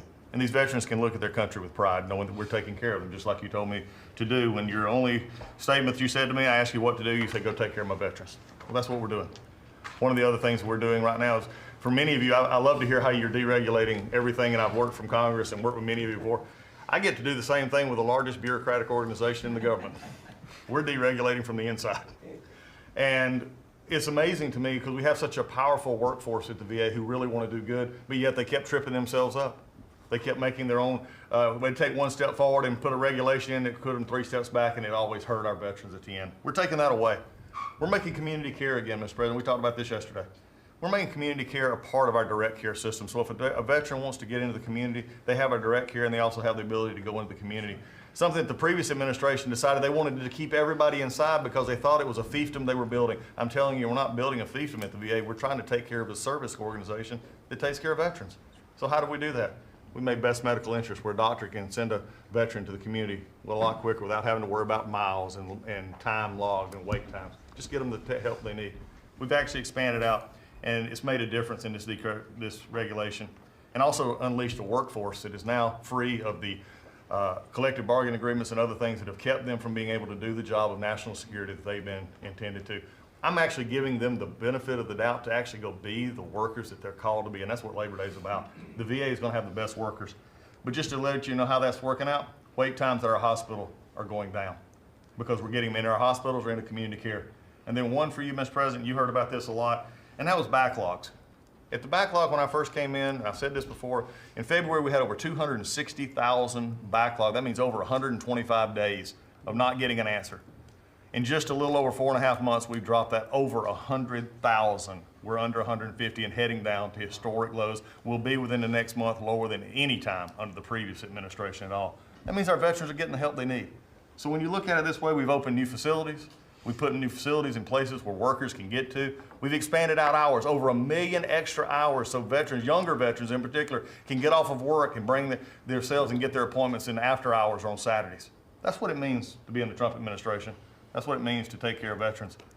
That's what it means for Labor Day, because you can't forget the ones who fought for us to be on this table today. And it's all because of what you've done and the progress that we've made. Well, you've done a tremendous job, and I hear it all the time. We have a 93% approval rating at the VA now. And you know what it was before? It was like horrible. So thank you very much. Mr. President, there's been some conversation about the Pete and Bobby challenge. I would just note that I don't think Pete or Bobby could hold these sticks for 2.5 hours. Exactly. If they want that to be the challenge, so be it. But I think 50 pull-ups and 100 push-ups might be easy compared to the. It really is. You didn't have this problem with Biden. It was in and out very quickly. So kudos on Labor Day to the audio team that's holding the sticks. But Mr. President, it's pretty great to celebrate Labor Day with a builder who loves labor, who loves the men and women who have built this country, the people that sweat, that have great skills, they have grit. They do the dirty jobs of America that have made this country great, and you know them very well because you have worked with them. The great Trump projects have come from the very men and women we're going into this weekend to celebrate. like, we all want to claim Labor Day in our departments, but I'm going to claim this at DOT because, you know, roads, bridges, pipelines, shipbuilding, rail, passenger, and freight all fall under the great men and women who wear boots and make this country wonderful. And at DOT, we don't want to have the Congress spend money. We want to take the money that Congress gives us and actually deploy it and put these men and women to work building the great projects of this country. That you said, the big, beautiful projects that connect this country. And that's why we have got rid of the DEI. We've got rid of the green. We've done what we can to streamline the regulation to move these projects faster. Time is money, and time has been money. Even Democrats agree now that it takes too long to go through the regulatory process. So we're going to move these projects faster, putting the great American worker back to work. I want to make a quick comment. We've all probably talked about this horrific accident in Florida, and I appreciate the help of Christy and Marco on this very issue. But in May, we said, listen, it's a safety issue if you can't proficiently speak the English language. And we gave states a little over a month to comply. And Washington, California, and New Mexico have refused to comply. And by the way, this individual in Florida received a CDL from Washington, from California, and received a speeding ticket after our rule went into place, and they didn't stop him. And had they taken him out of service, he wouldn't have been in Florida, and we would have 3 beautiful people alive today. And I make that point because it's the work that maybe no one sees that then, you know, shines a light when horrific things happen, but also that your cabinet works together and teams up to make a difference for the American people. Real quickly, so we have a safety mission at DOT. I don't know that you'd think of the transit unions in the greatest cities of the country, New York maybe being one of them, that support us, but they do, because the violence in the subways and on our buses across the country, the transit workers are the ones who take the most abuse. And they're grateful for the mission of everybody around this table fighting to make their communities safer. So I appreciate everyone's help on that. But they, again, the transit unions love the effort that all of us have put in together. One quick FAA. We are about to put out a request for proposals for a big, beautiful bill. We got build. We got $12.5 billion in the big, beautiful bill. We need more, but this is a great start. I expect the middle to the later part of July, we'll be through the process to bring the proposed integrators to you for selection, so we're looking forward to that. We will have the most, I'm learning from you, this is going to be the greatest contract ever crafted in the federal government for this build for air traffic control. Really, it's innovative, and we have unique tools at FAA. It's going to be a great contract. Bobby left me out of the windmill conversation, Bobby, but so there was a study done in the last administration that said if you build windmills 1.2 miles, within 1.2 miles from a roadway, it can mess up the automation and technology on a car. Same thing 1.2 miles from rail. The last administration buried that report, Mr. President. And so now what we've said is, what we're going to do is say, listen, I'm sorry, it is a safety risk to build windmills this close to roads. By the way, they want to build them by roads and by rail.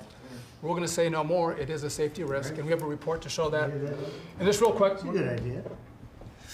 That's great. Good team effort. I wasn't invited to the party, but you know I'm still going to throw in for the party. Maybe next time, Bobby. One last thing. We have this Mars to Moon mission at NASA. No, Moon to Mars mission. Sorry about that. But sometimes people think that space doesn't matter to them. But if you look at every rocket that's launched, the machinists, the truck drivers, the electricians, the welders that build these rockets in the industry that has developed over the course of the last 10 years in space, it's truly remarkable. It's not just rich guys sending up rockets in partnership with NASA. There's a whole industry of working men and women who we celebrate this weekend that build, refurbish, design the rockets that are making America the leader in space. So thank you for your leadership, and happy to celebrate this weekend with you, Mr. President. Really great. And he is doing a good job at NASA too, and we are, I think we'll have some pretty exciting announcements, and you enjoy it. and fun. I said, how about temporary? He said, well, can I go a little bit longer? He loves it. He loves it, and he's doing a really good job. Thank you very much. Appreciate it. Howard, please. So, making America great again is one of the key statements, and people don't always understand what you mean. So, we always talk about 1870 to 1913, but in the mid-1980s, America owned more of the rest of the world than they owned of us. We owned $140 billion of the rest of the world net of what they owned of us. And when you came into office this time, the rest of the world owned $24 trillion more of our assets than we owned of theirs. And so when people argue with you about, the trade deficit is nothing, the trade deficit sends 1.2 trillion of our dollars to them. And what do they do with it? They buy the great America. Because when we learned in college, what we learned was that if you keep printing these dollars, they're supposed to devalue. But the problem is we're too smart. We invented the light bulb, the transistor, the GPU, so they keep buying us. And the only president ever to understand that, and you understood it in the 80s and the 90s, and I used to see you on TV and you'd say, God, what are these people doing? And finally we've changed it. So let's go over what we've changed. So Japan and Korea, they're never gonna open their markets to us. So we've negotiated $900 billion that they're giving you to invest in national and economic security in America. The European Union, the second largest economy, $20 trillion. And all the experts said, you'd never get a deal done with them. And watching you in Scotland was my favorite thing, right? 15%, they'll pay us 15%, and we will pay zero. So we can export to their $20 trillion economy, and they can pay to come to the great American consumer, right? So, a couple of other things. 4 days before you took office, the Commerce Department, which had the CHIPS money, they set up this thing called NatCast, which was a make-believe not-for-profit. And they signed contracts to wire them $7.4 billion. This was just nonsense. So we stopped the payment. We've got the money. It's an illegal thing to try to set up a department that's not the Department of Commerce, that kind of acts like the Department of Commerce. And what was it filled with? All these people who work for the Biden administration. I mean, it's exact corruption that you talk about. $7.4 billion now clawed back. Last week was the most fun. In 1 week, Intel came in, right? The Biden administration had given $11 billion to Intel, given it to them, done. Corporate just gift. And you turn that into really, it was like less than 5 minutes of conversation, and Intel agreed to give us 10% of their company, which of course was worth $11 billion. So it's not socialism. This is capitalism. If you give someone $11 billion, who's just building in America, they're not doing something special, they're building in America. And their CEO told the president he didn't need the grant. And you said, well, then why don't we get something for it? So it's amazing. You're going to watch semiconductors come home, right? We don't produce semiconductors.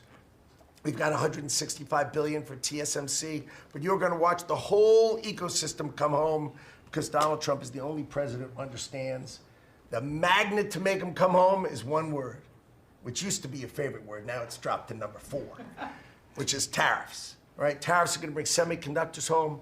They are going to empower Bobby to execute MFN. Tariffs are going to be one of those tools that he's going to use to do that. We're going to do it for furniture. We're getting autos. We got steel, aluminum. I mean, it has been a blast, a blast. So 2 more things. The Department of Commerce is going to start issuing its statistics on the blockchain because you are the crypto president, and we are going to put out GDP on the blockchain so people can use the blockchain for data distribution, and then we're going to make that available to the entire government so all of you can do it. We're just ironing out all the details so we can do it. patents. We have given tens, if not hundreds of billions of dollars to universities for them to do research, and they invent things. And you know who owns those patents? The universities.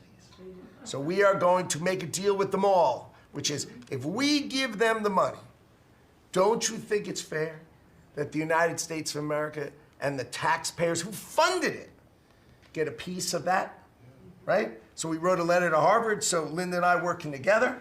I mean, it's so much fun to work with everybody here. I mean, we just have a blast, you know, because Linda's hitting Harvard and she says, what can we do?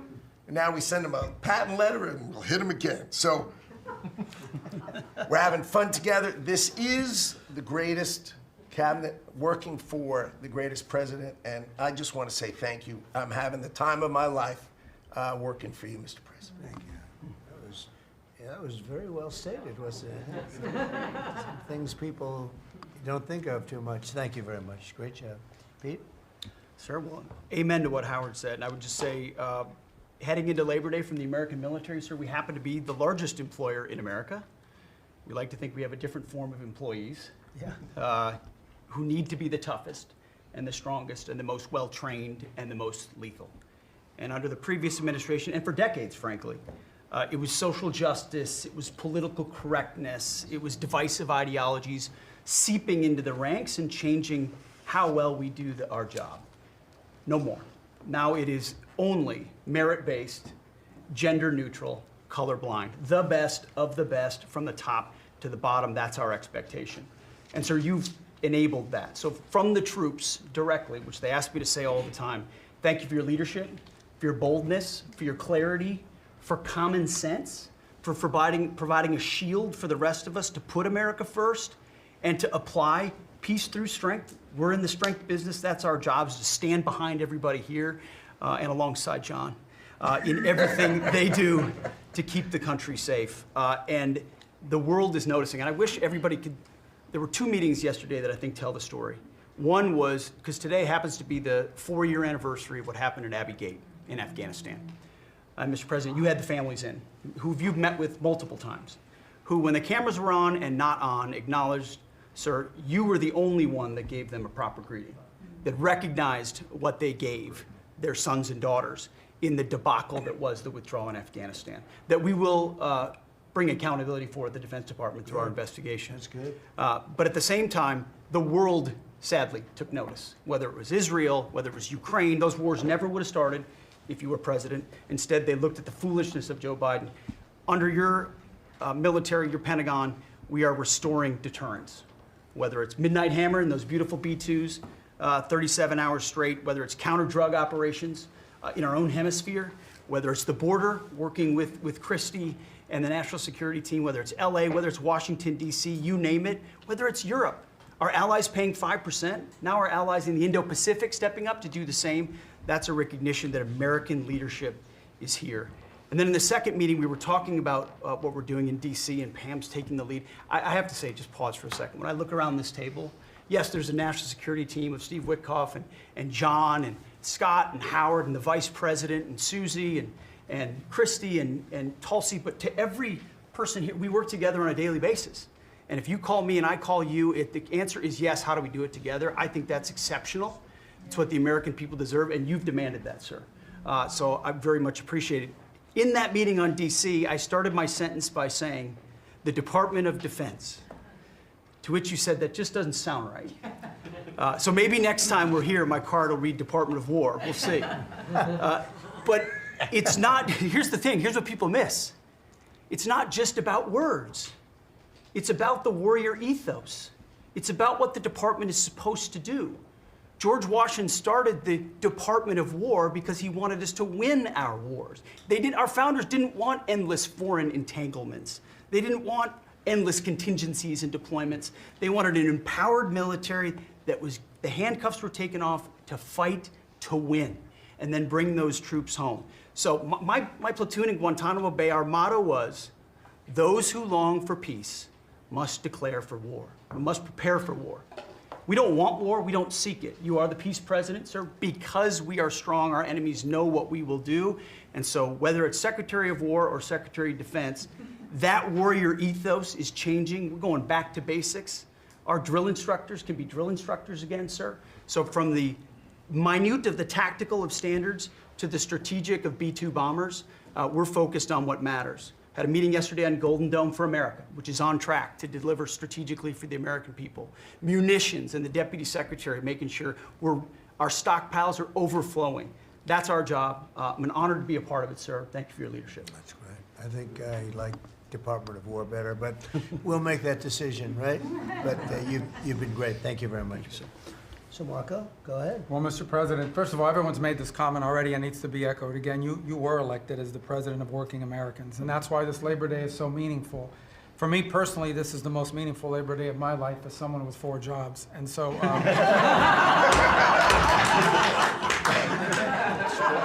it's true. And, but on the point of, you made it very clear from the outset, even in foreign policy, everything we did has to be pro-American. It has to make America stronger or safer or more prosperous. And there's just a few things I want to touch to because it involves your team under your leadership making it happen. The first is, for the first time in the modern era, we are truly on offense against organized cartels that are pumping poison, killer poison, into our cities. And that's a team effort.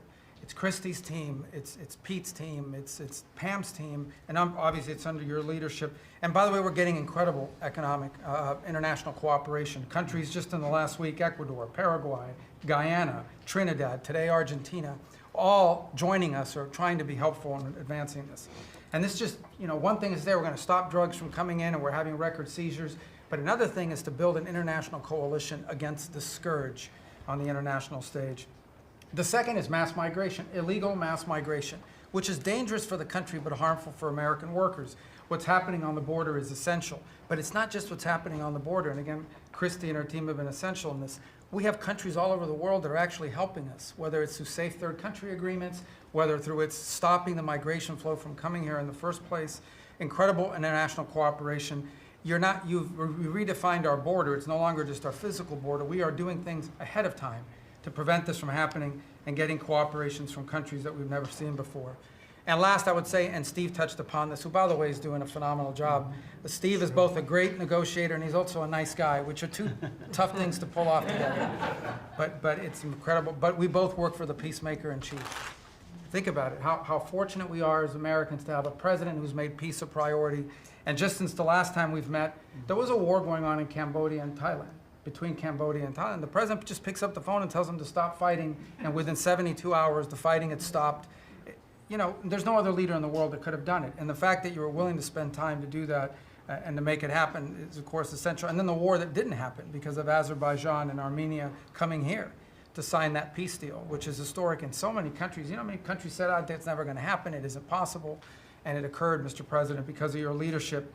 And then on a point of personal privilege, I wasn't even going to raise it. I haven't even talked to you about this. It's a little controversial, but I think I need to bring it up at this time of year. This thing about people getting married on Saturdays during college football season is a scourge, Mr. President. It's dividing families. I don't know if we can have an executive order on this. It's insane, but it's really difficult. There's 7 other months of the year that people can get married, so I just wanted to say that because it's very, very difficult. Thank you. Fantastic. Thank you very much. Doug, please. Well, Mr. President, you've heard from around the table how people are grateful to have an opportunity to be part of this team, have an opportunity to work for you, and have an opportunity to serve the American people. And I would say as we head into this Labor Day, the thing that really differentiates you and your leadership and everybody around this table is one word, and that's respect. Because this is a group of people that respect our farmers and ranchers. We respect the people that are in law enforcement. That's a huge change. Respecting the people that are in uniform, respecting our veterans, respecting our shrimp fishermen. I mean, whoever it is in this country, people that are building our roads. This whole group embodies that sense of respect. And when we start with that, then who benefits? We come up with policies that help those people. And what have you done? You've led an opportunity for us to have the lower taxes, way lower deregulation, record amounts of investment that's coming into this country. We're going to be seeing lower interest rates. All of those things coming together is a gift to the working people. The policies are lifting everybody up. There's 140 million Americans that get up and go every day and drive to work. They commute. And one of the most obscene things of the prior administration was their energy policies was creating a hidden tax on those people. The poorer you were, usually the further you had to drive because you couldn't afford the housing if you were working at a hotel, if you were working in a service industry. We were taxing them. A hidden tax on them was the high cost of energy. You were perhaps one of the only leaders in the world that understood the connection between peace abroad and prosperity at home was directly connected to energy policy. You came in and said, we're going to sell energy to our friends and allies. We're going to bring prosperity at home through policies here by having lower energy prices. And we're going to stop funding wars abroad with energy policies that help their adversaries and hurt us. You said we're going to sell energy to our friends and allies. And with the work that Jameson and Howard and Scott and everyone has done on these trade deals, we're going to have an opportunity to have a renaissance in American energy, selling energy to the world, which is going to help bring peace abroad. But the real key thing in closing I want to say is two things. One has to do with the U.S. Park Police. That's the group here in Washington, D.C. They're the oldest uniform law enforcement group in the nation. You coming out and visiting with them in person before they went out on the surge. Not only are carjackings down, muggings down, homicides down, everything down, morale is through the roof. Just like Pete saw, we've got record people signing up to want to be part of our military. You have breathed life back into the profession of law enforcement. Your respect for law enforcement is so incredible. It's making a difference. And then us giving them the tools. On a lighter note for everybody here, one of the rules that under President Trump we were able to change for the U.S. Park Police was they could do a pursuit. I was shocked to find out when we were talking to them, like, oh, you pull somebody over and they just drive away and you can't pursue them? I mean, like, and they said, no, we can't. They said, all rules. We got that rule changed in 24 hours because of President Trump's leadership. The next night, they had so much fun. They pulled people over. They started to take off. They chased them. They stopped them. And then the bad guys, some of these were in cars that had stolen plates. So they take the plate off. They steal them off somebody else's car. They know it. The plate doesn't match. They know they're doing this thing. The bad guys in the car said, you're not supposed to chase us. Like, you're breaking the rules. The bad guys are telling us to bring them. No, we're back in action. So it's like, and so the morale is high. They all wanted to say thank you to you. Yesterday, you announced increasing the number of U.S. Park Police that we're going to hire. This is the group that protects not only our sacred monuments of democracy here, but also the Statue of Liberty and the Golden Gate. This is a great group. But on behalf of all law enforcement, we say thank you. And as Chris Wright was talking about electricity, I want to close with that. We've solved amazing things in 7 months, but the big challenge we have against the remaining is, solving Iran's nuclear thing, that was an existential threat. China beating us in the AI arms race, that's an existential threat. We finally have a president who talks about it. You talked about it in your opening remarks. You've signed executive orders. You understand that essentially we used to say hundreds of years ago, people started saying that knowledge is power. But now, for the first time in history, we can take electricity and we can convert it into intelligence. So it's flipped. It's no longer knowledge is power. Power is also knowledge. And while we're ahead on the technology, we're way behind China on the amount of electricity they're bringing online. And your strong position to support affordable, reliable energy using our nation's resources, including those across the Department of Interior, bringing back coal mining, bringing back mining, bringing back timber. All the industries that have been killed in this country are coming back to life because of you. And with your leadership, we have a chance to not only win the AI arms race, but actually dominate it the way we're dominating in other things. So thank you, Mr. President. Thank you very much. And we're leading that race right now by a lot. And we're going to keep the electricity coming. You know, in China, they do it very quickly. They have one person that says, do it, and that's it. But essentially, we have one person that says, do it. And we've given that order, and the job they've done has been amazing. And I want to thank again, Lee, what you're doing in that regard is so important. And the rapidity, just as fast as them, because it's a question of a week versus a day, and that's not going to make the difference. But you've done fantastically, and Doug and Chris, amazing job. So we've done this for a little while now. I don't think you've ever seen anything like it, and you know, I think Sean was right. These guys that are holding these up, if you ever try holding your hand out for 2 hours, that's a long time. These are pretty strong characters. You've been doing that a long time, I guess. Congratulations. Are you getting tired? Are you getting tired? I'm looking at these guys. They look like they have no problem. It's amazing, actually. It's I think they would have beaten you guys in the test.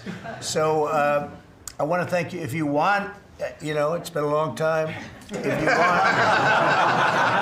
If you want, we could go in and we can call it a day.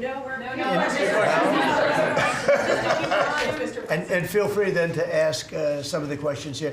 Look, I believe in very open, we want to be open, above board. We want to be honest with the media. I wish the media was totally honest with us, but I think they're getting better, to be honest with you. And so we'll see. But if you want to take a few questions, you really On a serious note, when it comes to Fed Governor Lisa Cook, her lawyer has said that they're going to be filing a lawsuit challenging this legal action.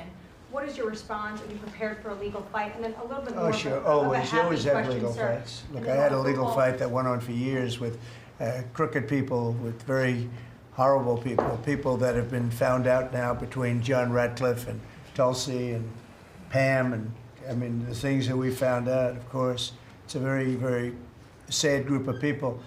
But no, she seems to have had an infraction, and she can't have an infraction, and especially that infraction, because she's in charge of, if you think about it, mortgages, and we need people that are 100% above board, and it doesn't seem like she was. Yeah, please. Mr. President, first, I would love to ask you a serious question, but I have to tell you the biggest pop culture news of the year broke while we were in this cabinet meeting. Travis Kelce and Taylor Swift are engaged, and the world wants your reaction, sir.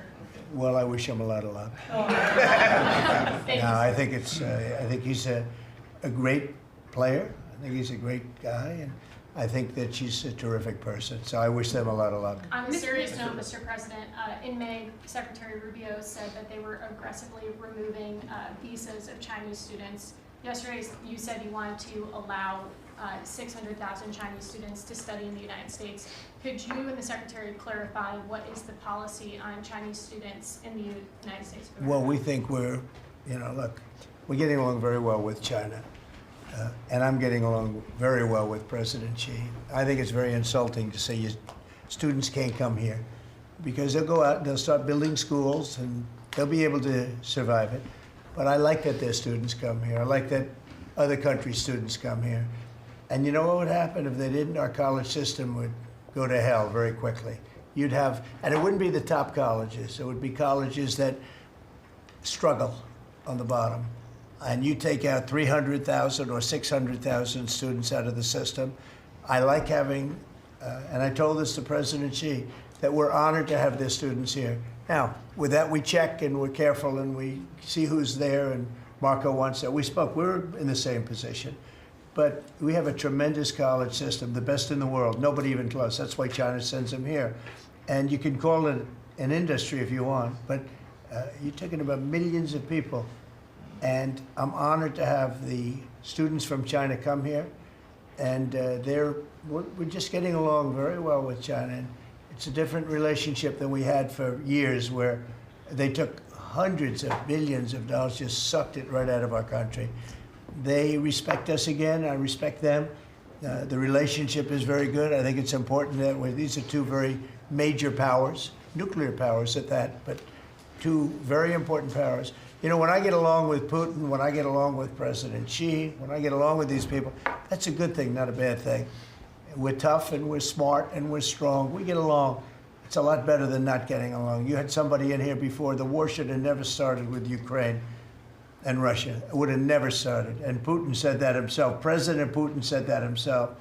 So we want to see college students come in from countries. There are some countries that we can't necessarily say that. These are places that have ideologies that we can't live with. So there are some areas, some countries that we can't say that. But we're honored to have the students come here. Please. Yeah, please. Yesterday you said that within 2 to 3 weeks we'd have a pretty good conclusive end to the war in Gaza. What did you mean by that? And could you tell us? On what? In the war in Gaza. Yeah, what about it? You said in 2 to 3 weeks we would have a conclusive end, a pretty good conclusive. There's no conclusive. It's been going on for a long time. You're talking about, I guess if you really add it up, Steve, you're talking about thousands of years, okay?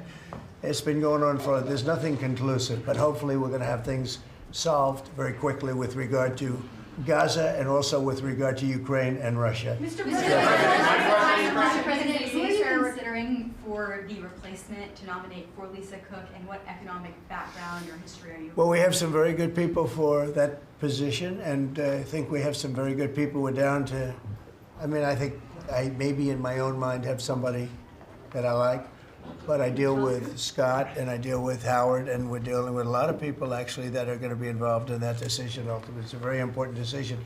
As we see, I mean, I got a bad recommendation when I went with Jerome Too Late. You know, it's just, he's too late. His nickname is Too Late, costing us a lot of money, hurting the housing. I mean, our housing industry is good, but it could be phenomenal. Most of this country, in terms, economic terms, has been phenomenal. We've never seen anything like it. Because of him and his high interest rates, the housing is less than it could be. We're going to get that straightened out very quickly. He gets out very quickly, fortunately. He's been the wrong guy. Not a bad person, I don't think, but you know, I do think he has motives, by the way, but I don't consider him, I've dealt with worse. But he hasn't done the job. The recommendation from a certain person was not a great recommendation. That person vouched for him, but we're doing a very careful study. We'll see what happens. Look, we just put a very good man in one position. We might switch him to the other. It's a longer term and pick somebody else, but we're very happy with the person we have in there. And we'll have a majority very shortly, so that'll be great. Once we have a majority, housing is going to swing and it's going to be great. People are paying too high an interest rate. That's the only problem with housing. We have to get the rates down a little bit. And when we do, it's going to be a tremendous difference. The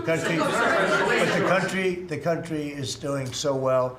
It sort of blows through the fact that we have a man who's too late and not doing a very good job. Please, in blue. Mr. President, regarding crime in D.C., something that might help especially ladies is being able to carry. I know you've talked about reciprocal carry. Would you like for that to apply here in Washington, D.C.? When you say carry, I assume you're talking about carry what we're talking Concealed about, right? or, yeah. In other words, carry a gun. Is that right? Would you like to carry a gun? I would like to, yes, sir.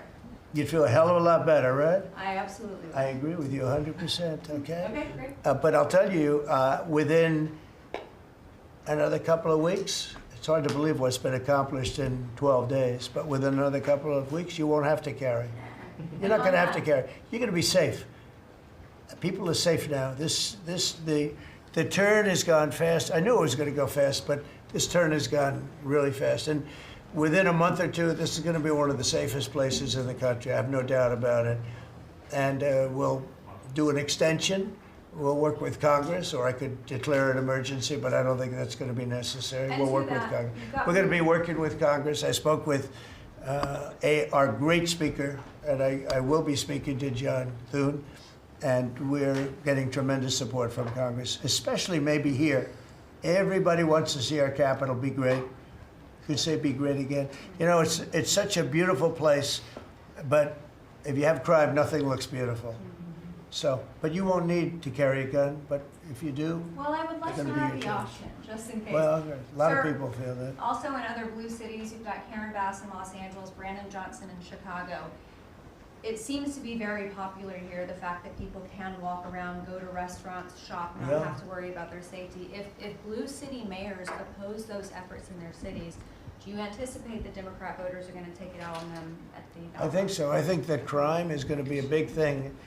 And we are the party, the Republicans are the party that wants to stop crime. We're against crime.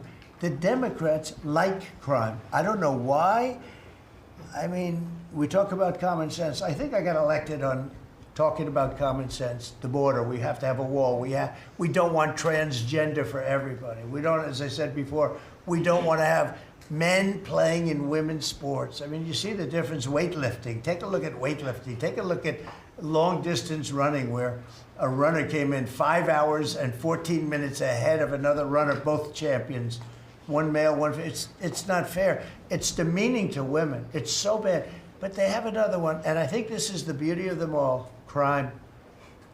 They're against crime prevention. You can't do that.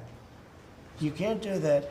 And I think to myself, I say, is there some game? You know, they're smart people.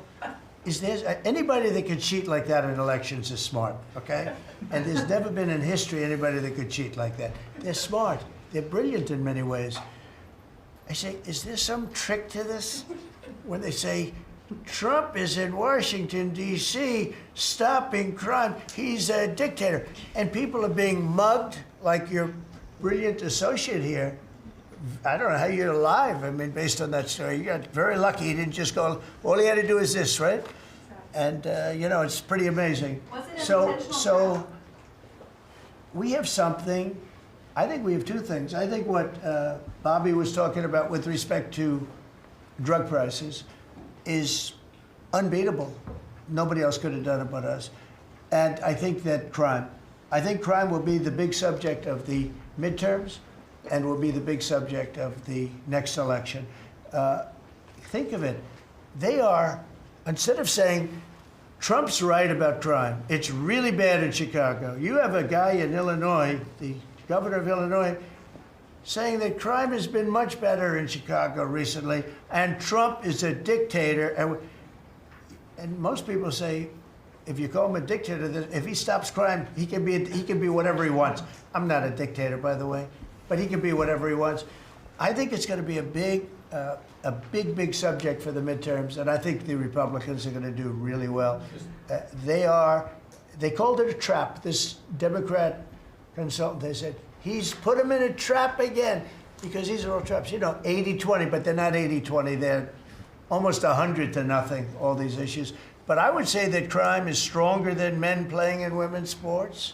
I think it's stronger than transgender for everybody. You know, it's transgender for everybody, according to them. It's stronger, of course, this is the cause of it, open borders. Open borders gave us a lot of this crime. So, you know, so they're sort of on an equal footing, I guess. But crime is going to be a very big subject. And you know what he should do if he was smart? Illinois or New York, if they want, or Gavin Newsom, they should call me and they should say, you know, we've got a problem. You know, we could solve with this team, different players, but work the same way, because you'd leave them here. You don't want to take them out and let it go to hell. Everybody's so happy and I bet you walked over here today and you had no fear. Nobody has any fear anymore for the last 12 days. But it would be so smart. Gavin Newsom called me up, say, you know what, we have a big problem. We have the Olympics coming up. We want to do well. We have tremendous problems on crime and other things, and would love some help. Chicago in particular, maybe right now. I mean, it's a disaster. It's a disaster. We could solve their problem in, it's bigger than this, let's say 2 months, okay? Working with their police. I know their police very well. I have a big project in Chicago. I was so proud of it. It's the best site in Chicago. I got it, nobody else got it. I was happy as hell. That was when I was a real estate guy, and I got it. The Sun Times site, they call it. And I built the building. It's a great building. And I'm so embarrassed when I see the kind of crime stats coming out. They're so embarrassed. And if I were a governor, a Democrat governor, or mayor, or anybody having to do, I'd call up President Trump. I'd say, President Trump, we need your help.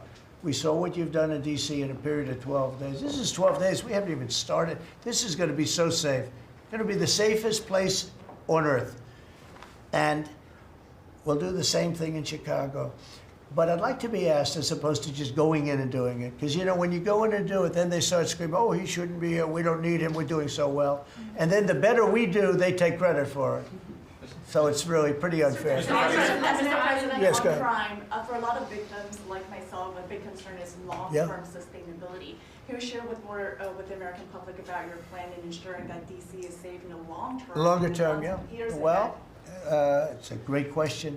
Number one, we want to stay there for longer than 30 days, as you know. We have an absolute mandate, and I can extend it, but I'd rather not have to declare a national emergency, because by that time, I mean, right now there's not an emergency. We've done, as you sort of said yourself, it feels like a different world. We've got under arrest and prosecution, and we've thrown out, taken some, and we're in the process of taking hundreds out of our country that shouldn't be here. And these are hardcore professional criminals. They were born to be criminals, in my opinion, but they're seriously bad people, murderers, drug dealers, you know them all. You see them all as you walk beautifully to work, and every once in a while somebody puts a gun to your head, because that's what happened in your case. We're getting a lot of them out of the country. We're putting a lot of them in prison because we're afraid to bring them out of the country. They could come back. You know, as good as we're doing, they could come back. We don't want them back. And that's going to solve a lot of it. We also think there should be a presence here for long enough. We should also work with our police department, because you have very good police here, very good. We're working very well with them, by the way. And we have to work together for a while. We have some people that are very tough and very strong working with the police. They're going to be able to handle it. And you know what? If it gets a little bit bad, a little bit, just a little bit, I'll bring them back in and we'll straighten it out and we'll make it perfect. You're going to be so safe in the city. And you're going to have the city beautified. We're going to be giving out, we're working with Clark, as you know, construction. They're the biggest. They're working with me also. We're building a beautiful ballroom for the White House. They've been after it for 150 years, employs a lot of people. It's going to be as beautiful a ballroom as has ever been built. And Clark is the big builder in this city. They've done, I guess, a majority of the good work, the big work. And we're working with them on the beautification, the fixing up of the roads, the fixing up of the medians, you know, between the roads, so cars don't wrap into each other. They wrap into, I have one piece sitting on the ground for weeks. This was a year ago when I had to come in, unfortunately, for fake court cases. And I looked at the condition. We have it fixed up a lot right now. You know, the tents are removed and a lot of things have taken place. But I'd come into this city and I'd say, boy, does it look bad. The filth on the roads, the medians were broken and always laying down and nobody would fix them and all of that. Well, we're going to have new medians. We're going to have a nice topping put on the road. We're not going to rip the roads apart and start a construction project that lasts for 2.5 years as they rebuild the road, which they don't have to do. And we're going to have this place so beautiful. That's going to be a part of it. Now, the biggest part is crime, but it's also a part, you know, when you see a dirty city, it's like I told, I don't know, it became the #1 thing viral. I said my father, he's a smart guy, he's a great guy, he's a loving, wonderful father, but he could be a little on the tough side. He told me that, son, when you walk into a restaurant and you see a dirty, filthy door going into the restaurant, don't go there because the kitchen's dirty also. When they see a dirty capital, the rest of the world, they lose a lot of respect for our country. This capital is going to be so beautiful. We're going to have new poles, new lights, new fences. It's stuff that, when you add it up, it's money, but it's peanuts compared to what we're talking about. And we're also going to have great safety. Mr. President, I wanted to ask you on crime and also a question on foreign policy that maybe other officials can weigh into. And on crime, Iris shared her story, and you mentioned, you know, people going. That was a terrible story, because I'm just amazed she's here. When the gun is, Pam, when the gun is put to the head, did they ever capture these people, by the way? I kept calling, but I haven't heard back about this guy. It'd be really great if you could maybe give the information. She's very good at capturing people, you know? She's very good. If you could give that information to Pam, would be great. Would you do that? Yes, All right. Wouldn't you'd love to see them? I would assume you'd like to see them captured. For sure. You can't. You just can't. For years. Yeah, take a good look at that. So, go ahead. So go ahead. Just a few weeks ago, I was out to dinner with my husband, and you know, we're taking the metro back, and then we get attacked on the metro. They're throwing things. Some teenagers, you know, they're throwing liquid at us. Oh, they're throwing things. They throw. How about where they chop down the granite curbs and the concrete curbs? But the granite curbs so expensive.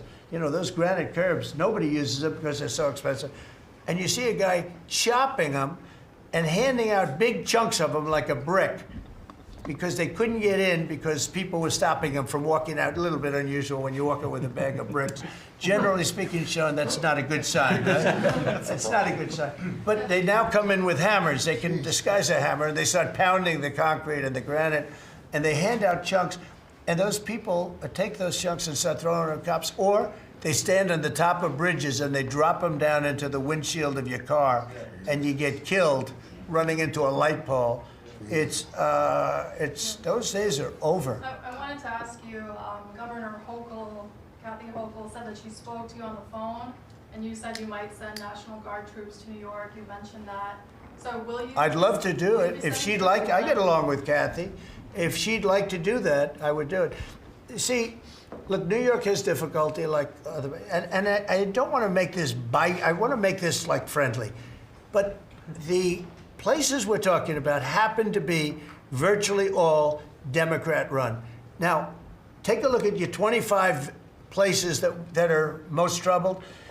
Everyone, except maybe one, and it's way back in number 24 or 25, but essentially 25 out of 25 are run by Democrats, and cashless bail was a disaster. When they did that, and I believe it was instituted first in New York, but when they did cashless bail, that was a tragedy for this, because that's when it really started getting bad. When somebody kills somebody, you don't say you can come out, you don't have to put up anything. You put that person in jail and you find out whether or not it's true, but you don't give cashless bail with a promise to come back in a couple of months, we'll start talking to you.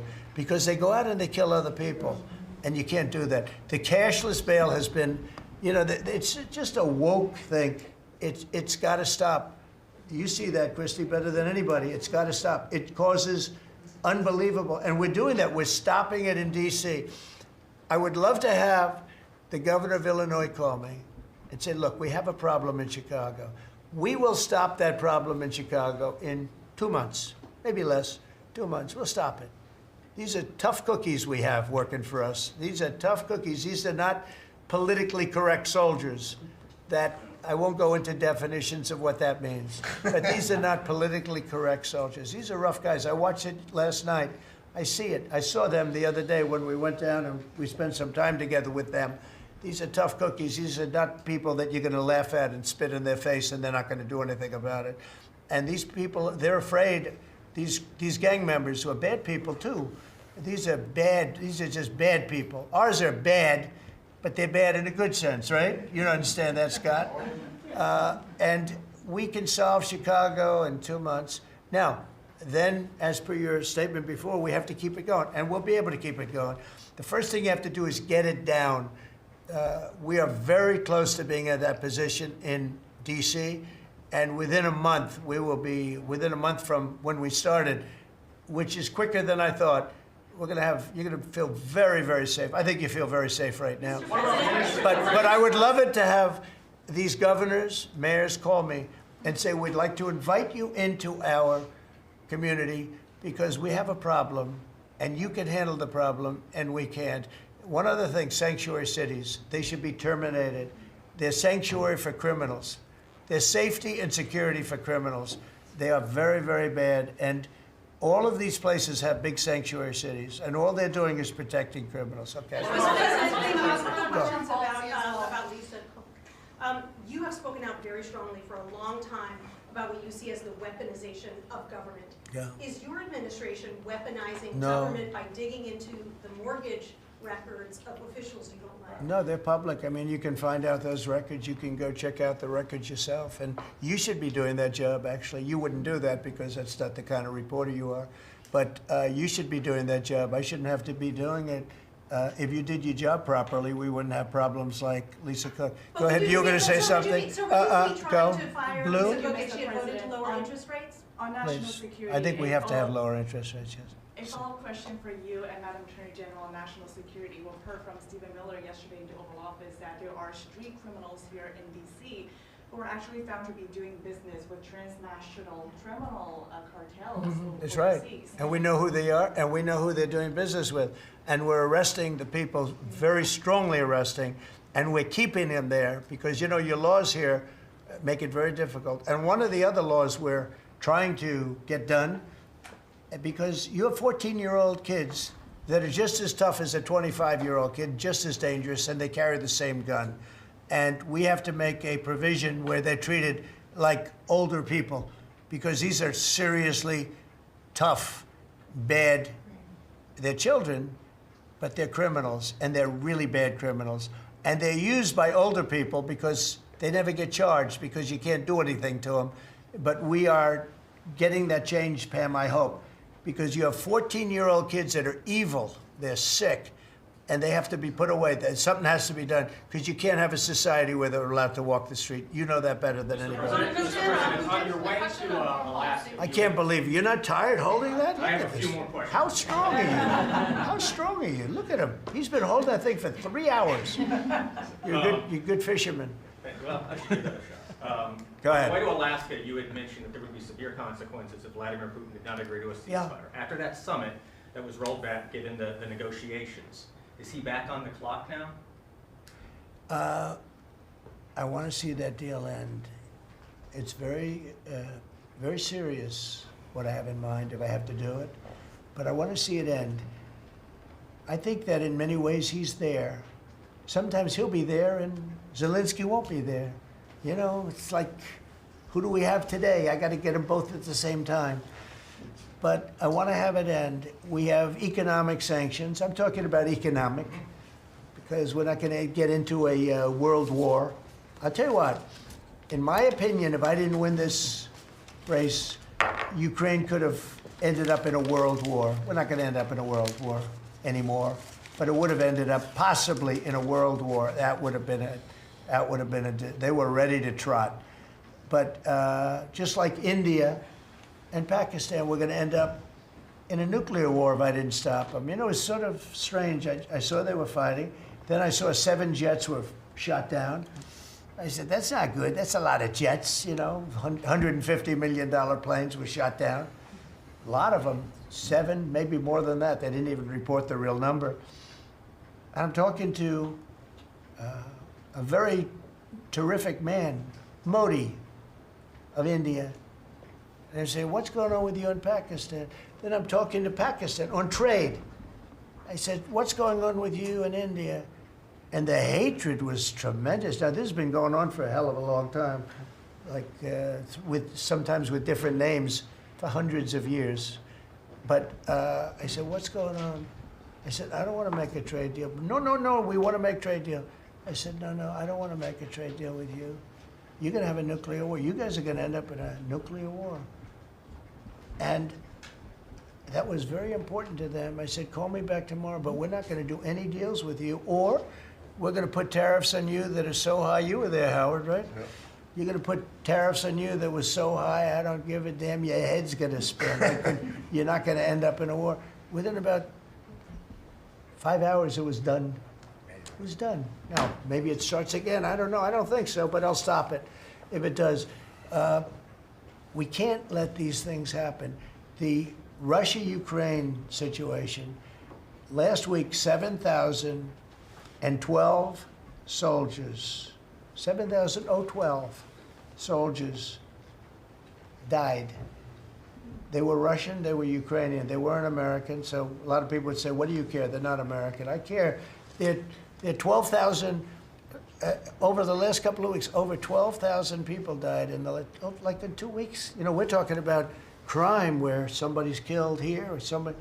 Think of it, you have your son leaving Russia, leaving Ukraine, their little house, wherever they live with their parents, they're waving goodbye, just like our parents would wave goodbye. And they're waving goodbye, son. And then a week later, his head's blown off in a stupid war by a drone, a whole new form of military problem. So, no, I'd like it to stop. I want to get it to stop. And it will not be a world war, but it'll be an economic war. And an economic war is going to be bad. And it's going to be bad for Russia, and I don't want that. Now, I have to also see, because not everybody, you know, Zelensky's not exactly innocent either, okay? You know, it takes 2 people to tango. And I say it all the time. You got to get them together. I get along with Zelensky now, but we have a much different relationship, because now we're not paying any money to Ukraine. You know, stop that. We're paying money to ourselves. What's happening is NATO is buying all of the equipment and paying in full. But even with that, forget about that. I want to get it stopped, because it's a lot of lives that are being lost. Every week it's 7,000, 5,000, 6,000. I get the reports, and I see battlefields. I'd rather not see them. And you know, you read about Gettysburg. You read about Gettysburg, and you see, you know, those 600,000 people. But in that war in particular was really bad, like 150,000 or something, just dead body. I'm seeing the same. I see pictures. I see satellite pictures of heads over here, arms over here, legs over here. And this is like a modern age. It's no different than the worst wars that I've ever seen. And if I can stop it because I have a certain power or a certain relationship, I had a very good relationship with President Putin. Very, very good. That's a positive thing again. And I think I'm probably the only, Steve Witkoff would tell you I'm the only one that can solve it. I don't know, he's told me that a few times, unless he was saying that just to build up my ego, but it's not really. I have no ego when it comes to this stuff. I just want to see it stop. Thousands of young people, mostly young people, are dying every single week. If I can save that by doing sanctions or by just being me, or by using a very strong tariff system that's very costly to Russia or Ukraine or whoever we have, you know. But I stopped 7 wars, and 3 of those wars were going on for more than 30 years. You know, if you look at Congo, if you look at, just look at any of them, almost all of them were going on for an extended period of time. Now, interestingly, one had just started. It was 2 days old, and you know that one.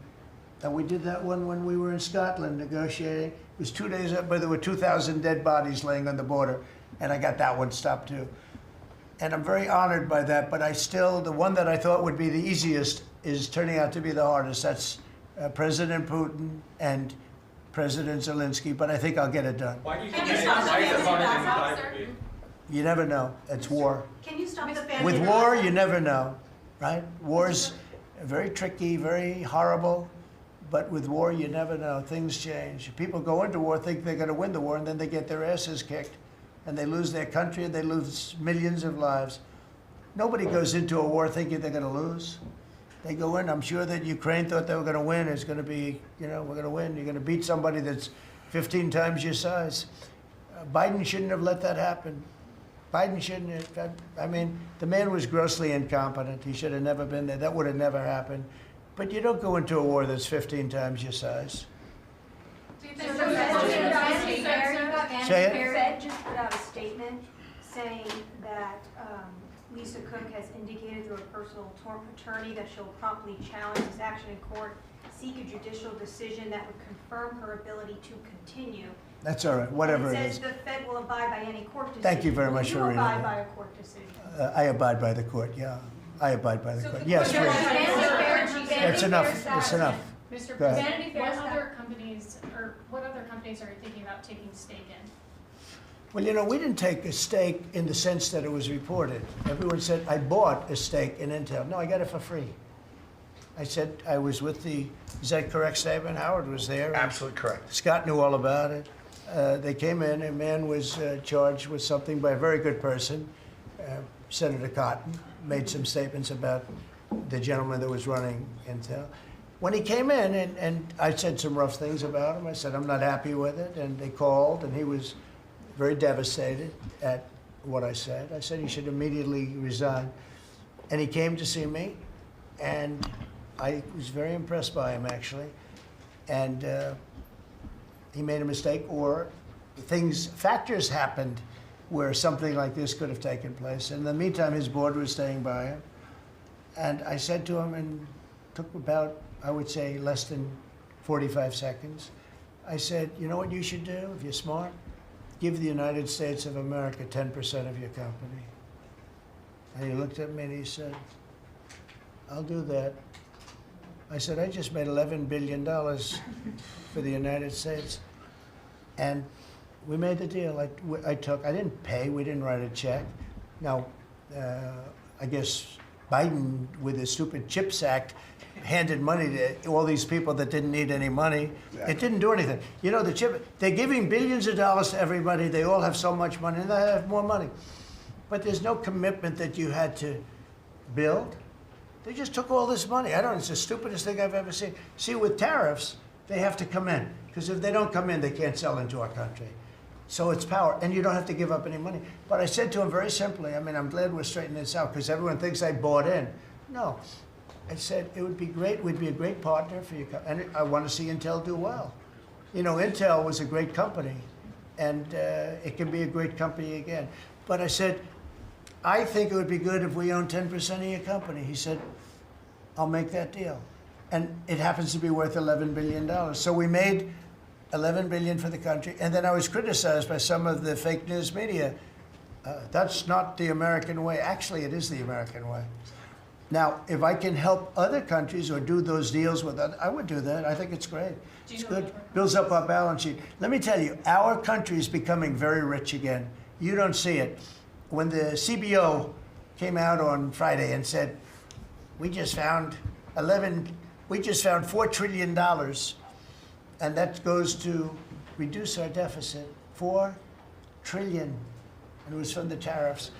Our country is becoming very, very rich again. I hope you get used to it. You know, you're gonna have to get used to it. In addition to reducing the deficit, any update on your previous talking about potentially giving Americans a tariff rebate check? Well, we have a lot of money coming in, rebate check for the Americans, and it's coming in at tremendous numbers. Don't forget, I would say, Scott, we probably are talking about right now 50%, maybe even less than that. With all the money you're hearing is coming in, you're talking about, you know, a lot of it hasn't kicked in yet.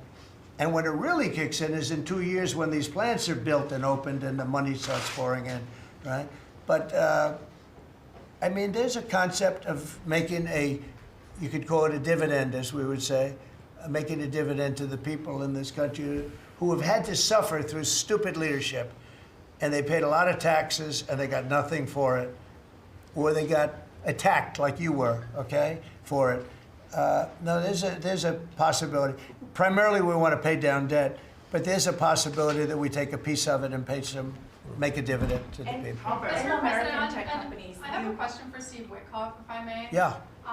This past weekend, Sergei Lavrov was saying that Putin will not sign a peace deal with Zelensky because Russia views him as illegitimate. I'm just wondering if the Russians have been relaying this to your team, if they view Zelensky, you know, as a leader worth signing a peace deal with, if they will. Doesn't matter what they say. Steve can answer, but I can answer too. Doesn't matter what they say. Everybody's posturing.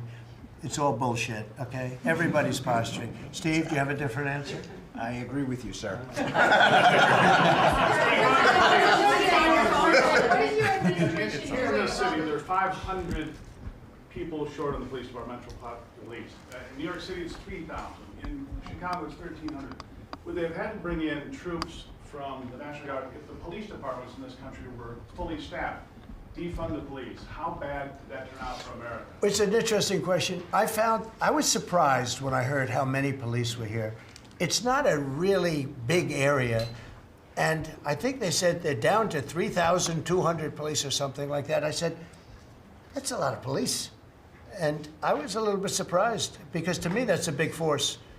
And it's not a big area, but it is what it is. There's a lot of crime. You have a lot of, don't forget, you have a lot of police that weren't allowed to do their job. When I came in, as you remember, we made tremendous strides in a little conflict that we had going at the time, because I allowed our military to make the decision. I said, you can make any decision you want. I gave it to the colonels in the field. I gave it to the captains in the field. You remember that, where everything went through Biden, meaning one of the people, and everything went through Obama before him. Everything went through. They had to make the decision as to whether or not to attack the Taliban. So they'd find 30 people together, they'd call up Washington, and they'd go to a political hack who knew nothing about it. My first night, I got that same call. Like, they called me, and they said, I got a call at 3 o'clock in the morning, because I listened to their system, and they were calling me, and they were asking me whether or not they could attack a group of people having to do with you-know-what war I'm talking about.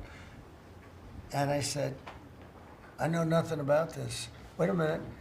And then I said, who is he? Let me speak to the people calling. They're calling from Afghanistan.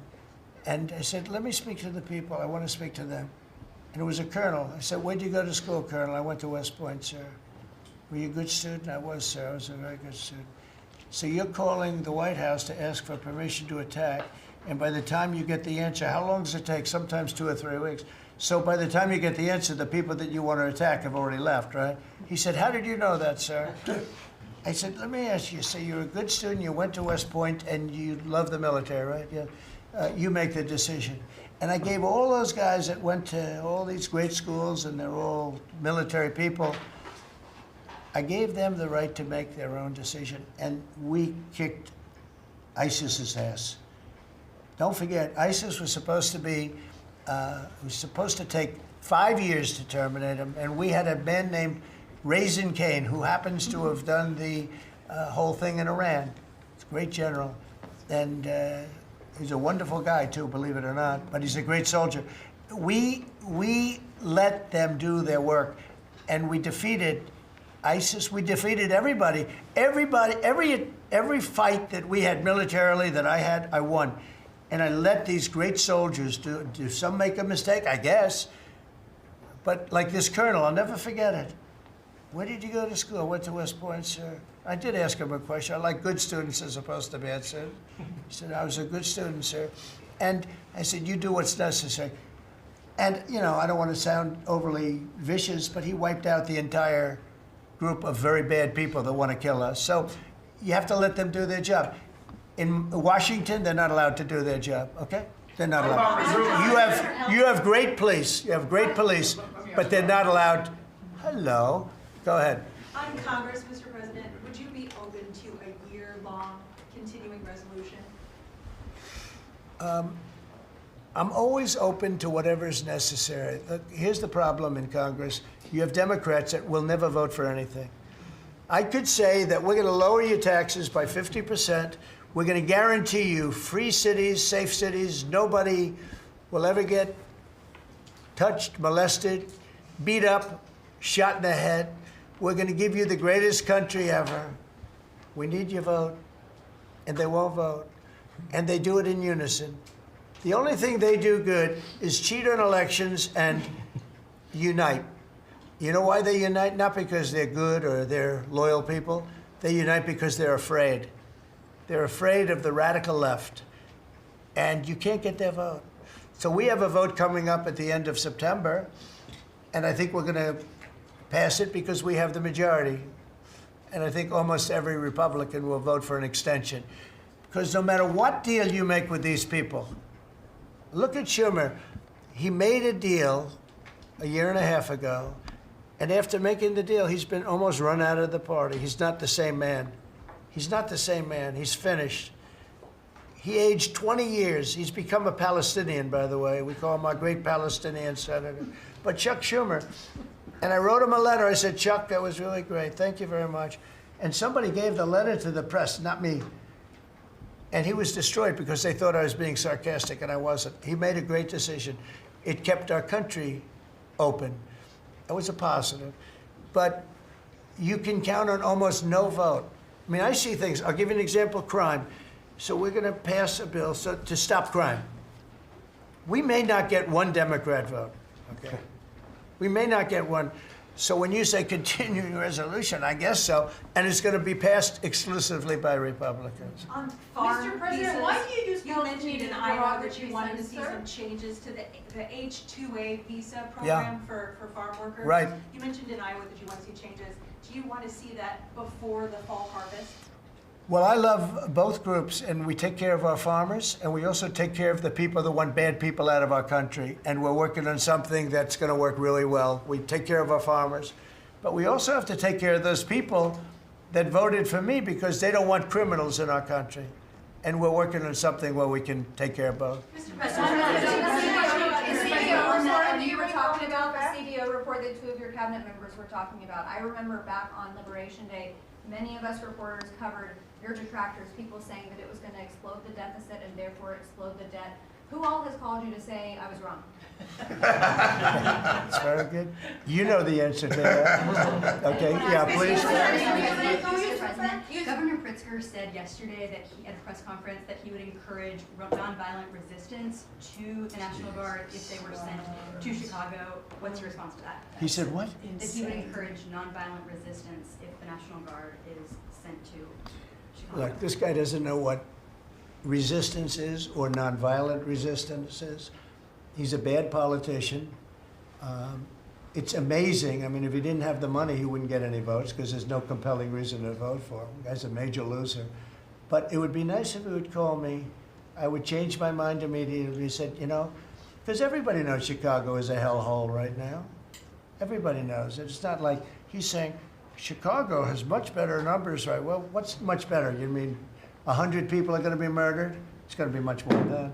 So I would have much more respect for Pritzker if he'd call me up and say, I have a problem. Can you help me fix it? I would be so happy to do it. I don't love, not that I don't have the right to do anything I want to do. I'm the President of the United States. If I think our country's in danger, and it is in danger in these cities, I can do it. No problem going in and solving, you know, his difficulties. But it would be nice if they'd call and they'd say, would you do it? And we do it in conjunction. Now, we work very well with the police because we naturally get along with the police. So the police and us work really well together, whether the mayor is opposed or whether, I mean, you have a really rotten mayor there too. He's got a 6% approval rating in Chicago. And I see black women wearing a red MAGA hat last night on television. Please let the president come in. My son was attacked. You have a force of black women. They're like only Trump. They want Trump to come in. And you see them, they're all over the place in Chicago because they're afraid to go out and they don't want their son or their daughter killed, just like your parents didn't want you killed. And we have a tremendous, look, it's not about winning elections because we want to have nice, fair elections. It's not politics. We want to see a safe country. You have people that want to see a safe country, and they're great people. You have great people in Chicago. The mayor is at 6% approval. He's an incompetent man. He should have never been put in a position like that. He can't handle it. You have an incompetent governor there. You have an incompetent governor in California, Gavin. I know him very well. He's incompetent. He's a nice guy, looks good. Hi, everybody. How you doing? He's got some strange hand action going. I don't know what the hell his problem is. It's a little weird, to be honest. There's a little something shaky going on there. But, you know, all he has to do is call me and say, we have the Olympics coming up. We want to make it really good and safe. And I'll put some really good, great American patriots in there, and you won't have any problems. Don't forget, it's loaded up with some stone-cold killers, some really bad people, some people that were just born to be bad. They're criminals, bad criminals, dangerous. And we can solve the problem for them very quickly. So Okay, you know what I think? I think this. You have not had this happen for 4 years. You sat and you'd ask one question to Biden, and it was always the ice cream question, right? What flavor ice cream do you like best? I like vanilla. And that was the end of the conference. I think now we've done enough. These people are very busy. I want to just thank, this is the greatest, this has never been done before. First of all, a cabinet meeting was sacred. You'd never let the fake news media in. But the fake news media isn't all fake. It's, a lot of it is, but it's not all. I think it's a great thing. I think maybe it's going to be done in the future. I hope it's going to be done. But you really get the word out. I mean, we had, each one of these people spoke. I think each one, if I thought one of them did badly, I would call that person out. I would say, Christy, what the heck are you doing? Please don't say that. No, but no, seriously, you have a very talented group of people. They get along, they work along together. And there's something really nice about just, you know, the openness of what we're doing. It's government. It's an open government. That's what we are. And we haven't made too many mistakes. We maybe will, but we haven't made too many mistakes. We've called it right. And I think you can be very proud of your country. We are a respected country again. We are really, right now, respected at the highest level, and we're doing great. And we're a very rich country again, very rich. And that's a good thing, because when we're rich, we can take care of poor. And that's what we're doing. And we're taking care of crime. And I hope, just in finishing, I hope that Illinois, I hope that New York, I hope that California, I hope they call me and they say, I'd love to have you come in and help us out. I will be a totally different person with them. I will respect them for doing it. Thank you all very much. Are you all set? You all ready? Nice group, big group. But I want to thank you all for being here as we prepare to celebrate Labor Day, when we honor the incredible hardworking men and women of our country, which is doing very well, I have to tell you. Every policy of the Trump administration is designed to lift up the American worker, promote great paying blue-collar jobs, and to rebuild the industrial bedrock of our nation. It's also obviously for great defense. We have the greatest military in the world. We rebuilt it largely in my first term. Some of it was stupidly given away to Afghanistan. For what reason? Nobody can figure that one. But it was still a relatively small amount of what, if you compare. The concept of what they did, however, is just incredible. But the country is doing well. We're respected all over the world like never before, probably. We went to NATO, as you know, and they went from 2% to 5% of GDP. Nobody expected that. And the difference is they didn't pay the 2 and they paid the 5. So, and as you know, we are selling a tremendous amount of equipment to NATO. We're not spending any money, we're making money, but I don't want to talk about making. I want to talk about we're no longer involved with funding Ukraine, but we are involved with trying to stop the war and the killing in Ukraine. So we're selling missiles and military equipment, millions and millions, and ultimately billions of dollars to the NATO people, where I'm very friendly and we have a great relationship. But that was an amazing trip. So they're funding the entire war. We're not funding anything. I think it's an important point to make, because a lot of people don't understand that.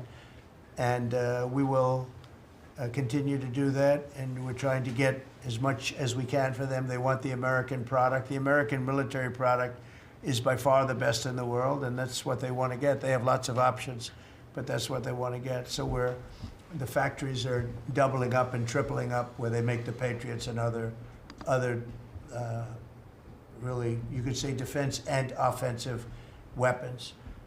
The wages for blue-collar workers are now rising at the fastest rate in 60 years, which is so important to all of us around this table. The average American worker has already seen a $500 wage increase this year, and there's no inflation, because there's been decreases, tremendous decreases, with thanks to Doug and Chris, and some of the people, the great job they've done with energy. Thank you very much. And Chris, thank you very much. I see you down close to $60 a barrel, and you'll be breaking that pretty soon. And that has a huge impact. So we have groceries are down, energy is way down. Energy is way down. It was $4 and $5 for a gallon of gas. Think of that, for gasoline. And now it's probably $2.25. There are some places it's $2. It broke $2 at a couple of locations in the South. In places like California, where they charge such high taxes, it's higher, but it's still much lower than what it was a year ago. So energy's way down, groceries are way down, eggs are way down. Thank you very much, Madam Secretary. You've done a great job. Appreciate it. When we came in, the eggs were through the roof. They were 4 times higher than they've ever been. And my first question from you people were, what are you going to do with eggs? I said, what's the problem with eggs? That was caused by Biden, or whoever was operating the auto pen actually caused it, I guess, because I don't think he knew too much about eggs. Factories are booming compared to before I took office.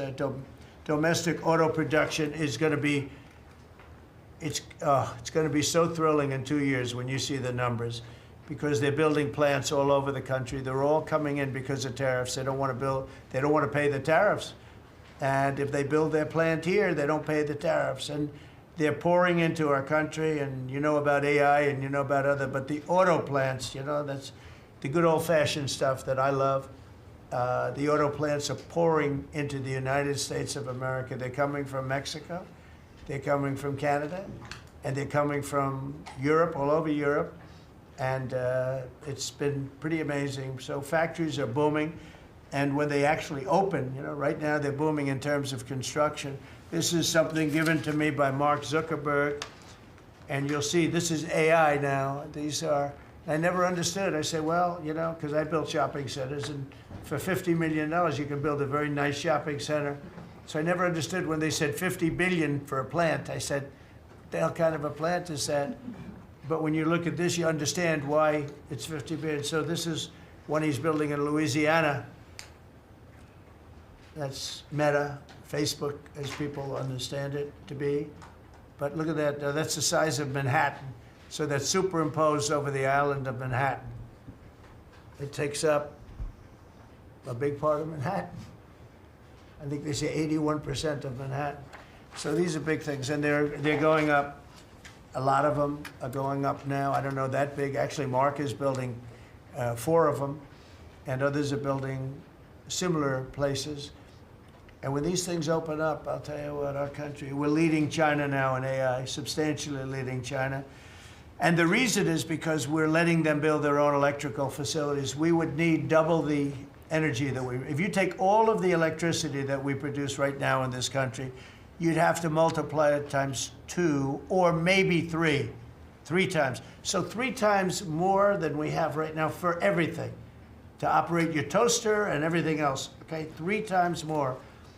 And the way we are able to succeed, because China goes out and builds these massive plants. They're right now building 58 coal, in this case, almost all coal-fired plants. And coal is back with this country too, by the way. You know, there's a reason they use it, because it's good. It works for them. And we call it clean coal. We don't call it coal, we call it clean, even very clean coal. But we have coal going up, we have nuclear going up. Nuclear is very much in vogue now. It's safe and inexpensive and great.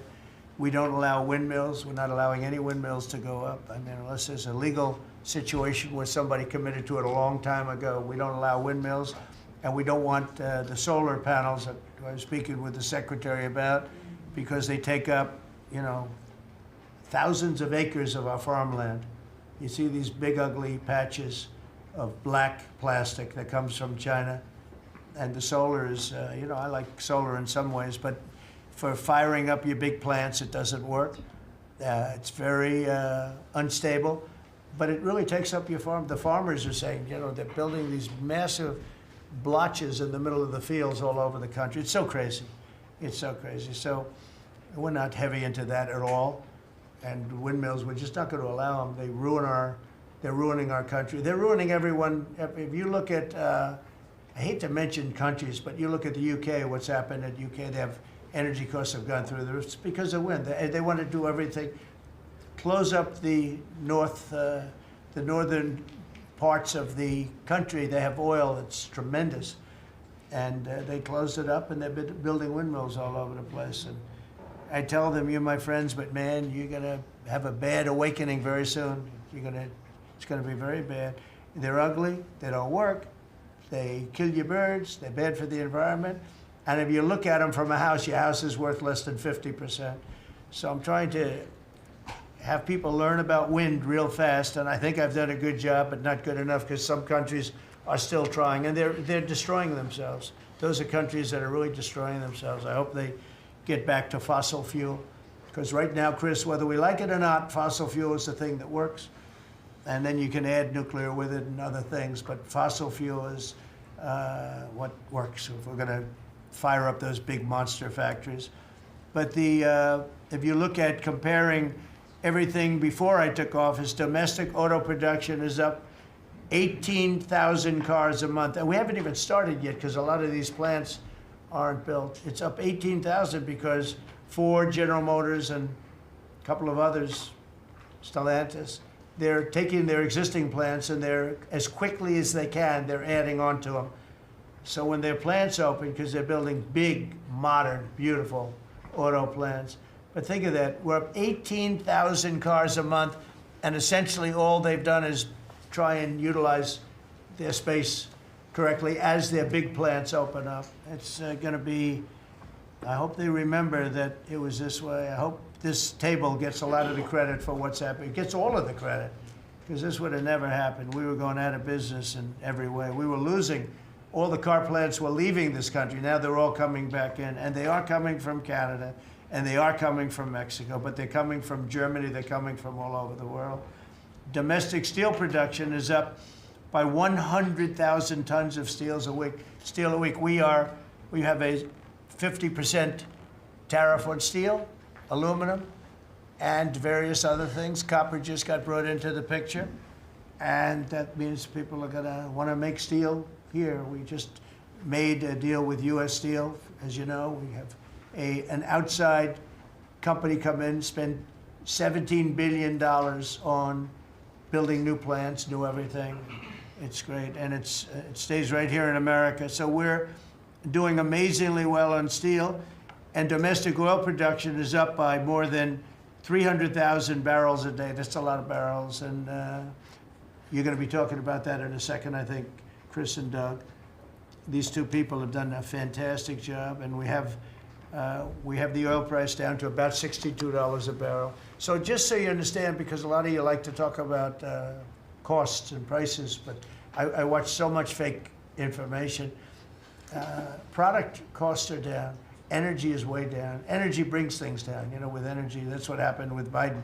He stopped our program, and then he went back to it when he realized that it looked like you're going to be paying numbers that nobody's ever seen, like $7 a gallon. You're going to pay $7 a gallon. They were up to $7.5. So then he immediately went back to the Trump plan that they terminated, but it was too late for them. It was too late. They blew it. They had a great thing going. I gave them something great, and they blew it. Since the inauguration, we've created over 500,000 new private jobs, and if you notice, when the numbers come out, government jobs are going down and private jobs are coming up, and that's what really fuels the country. It's easy to hire people and pay them for doing something that maybe is not very productive, but government jobs are down, actually substantially down, and private jobs are way up, and these are the jobs that make money, create a better life. Meanwhile, we've reduced the number of federal bureaucrats by 84,000. So we got rid of 84,000, and I think the job numbers, you're going to see the new job numbers are going to be through the roof because of all of the different businesses that are moving into our country. And not just production businesses, autos and AI, but any business you can think of. In the world of furniture, as an example, North Carolina, I went there many times when I built a lot of hotels and things, and I'd go to North Carolina, I'd buy the greatest, they were the greatest, most talented people. And then China came along and took all of those jobs away. If they would have tariffed them, China wouldn't have taken any of the jobs. But we had presidents that, honestly, and I like some of them, but they didn't know what the hell they were doing from a business standpoint, from running the country. And North Carolina, the most talented woodworkers that you've ever seen. I'd be there and I'd watch them. I'd say, I'd like to have a rail in that chair. Maybe, can you fancy it up a little bit? How about this, sir? And he'd hand me a thing. It was like they were artists. They were unbelievable. And that business was stolen from us by others, not only China, but by others. All of a sudden, you're ordering your furniture from China. It was not even close to being as good, but they couldn't compete with it. If we would have said costs 100% or 200% tariff, you wouldn't have lost one job. It's so sad. But we're going to rebuild North Carolina furniture and other places, South Carolina too, to a lesser extent. They make furniture. But furniture, we're going to put a very substantial tariff on. We've already announced it. It'll be done pretty quickly. And when that happens, everyone's going to start. I just tell you, North Carolina, go out and start getting the grandchildren and the children, start teaching them, because some of those incredible artists that I knew as young people, they're older people now, but they still have the talent and they have time left, but they're going to be teaching their sons and their daughters and their grandchildren, and it's going to be a beautiful thing to see. It's going to happen like magic. It's going to happen without question. It's not like, gee, I hope it happens. It's going to happen. The results of Ford that just announced it's going to create 4,000 new jobs, American jobs. Hyundai, 14,000 jobs. General Motors is moving production of the Chevy Blazer and Equinox from Mexico back to the United States where it belongs. Don't forget, we lost 55% of our auto production over the last 35 years. 55%. We were the auto capital of the world. Like there was nobody even think about challenging us. We lost 55% of it to Mexico, Canada, China, a lot to China, and other countries. And it's all coming back. We will be bigger. A couple of years, we'll be bigger than we ever were. we'll be more dominant, we'll be bigger. We make great product too. We're starting to make really great product. We're going to be bigger than we ever were. We're going to be at the level that it was when we were the only one that really, we sold to the world. And we're going to be back selling to ourselves and other parts of the world. It's not going to be the same, but it's going to be equally as important as it was in the heyday 30 years ago. But we lost more than 50% of the automaking capacity. In fact, the auto unions, as you know, the top guy didn't know me, didn't like me, and now he likes me. He says, man, I can't believe what Trump has done. But the auto workers voted for me. They understood better than anybody else. The auto workers, the Teamsters voted for me. Teamsters are great. They all voted for me. No Republican has ever gotten the support of the Teamsters and the auto workers. And now the head of the auto workers, I mean, it's so amazing. I watch them on television there. They can't even believe what happened. And I told them all what was going to happen. We secured new market access for American agricultural exports all over the world. Our secretary is doing a great job. Thank you, Brooke. And we have negotiated historic trade deals with the United Kingdom, China, Indonesia, Vietnam, the Philippines, Japan, South Korea, who was here yesterday, and the European Union.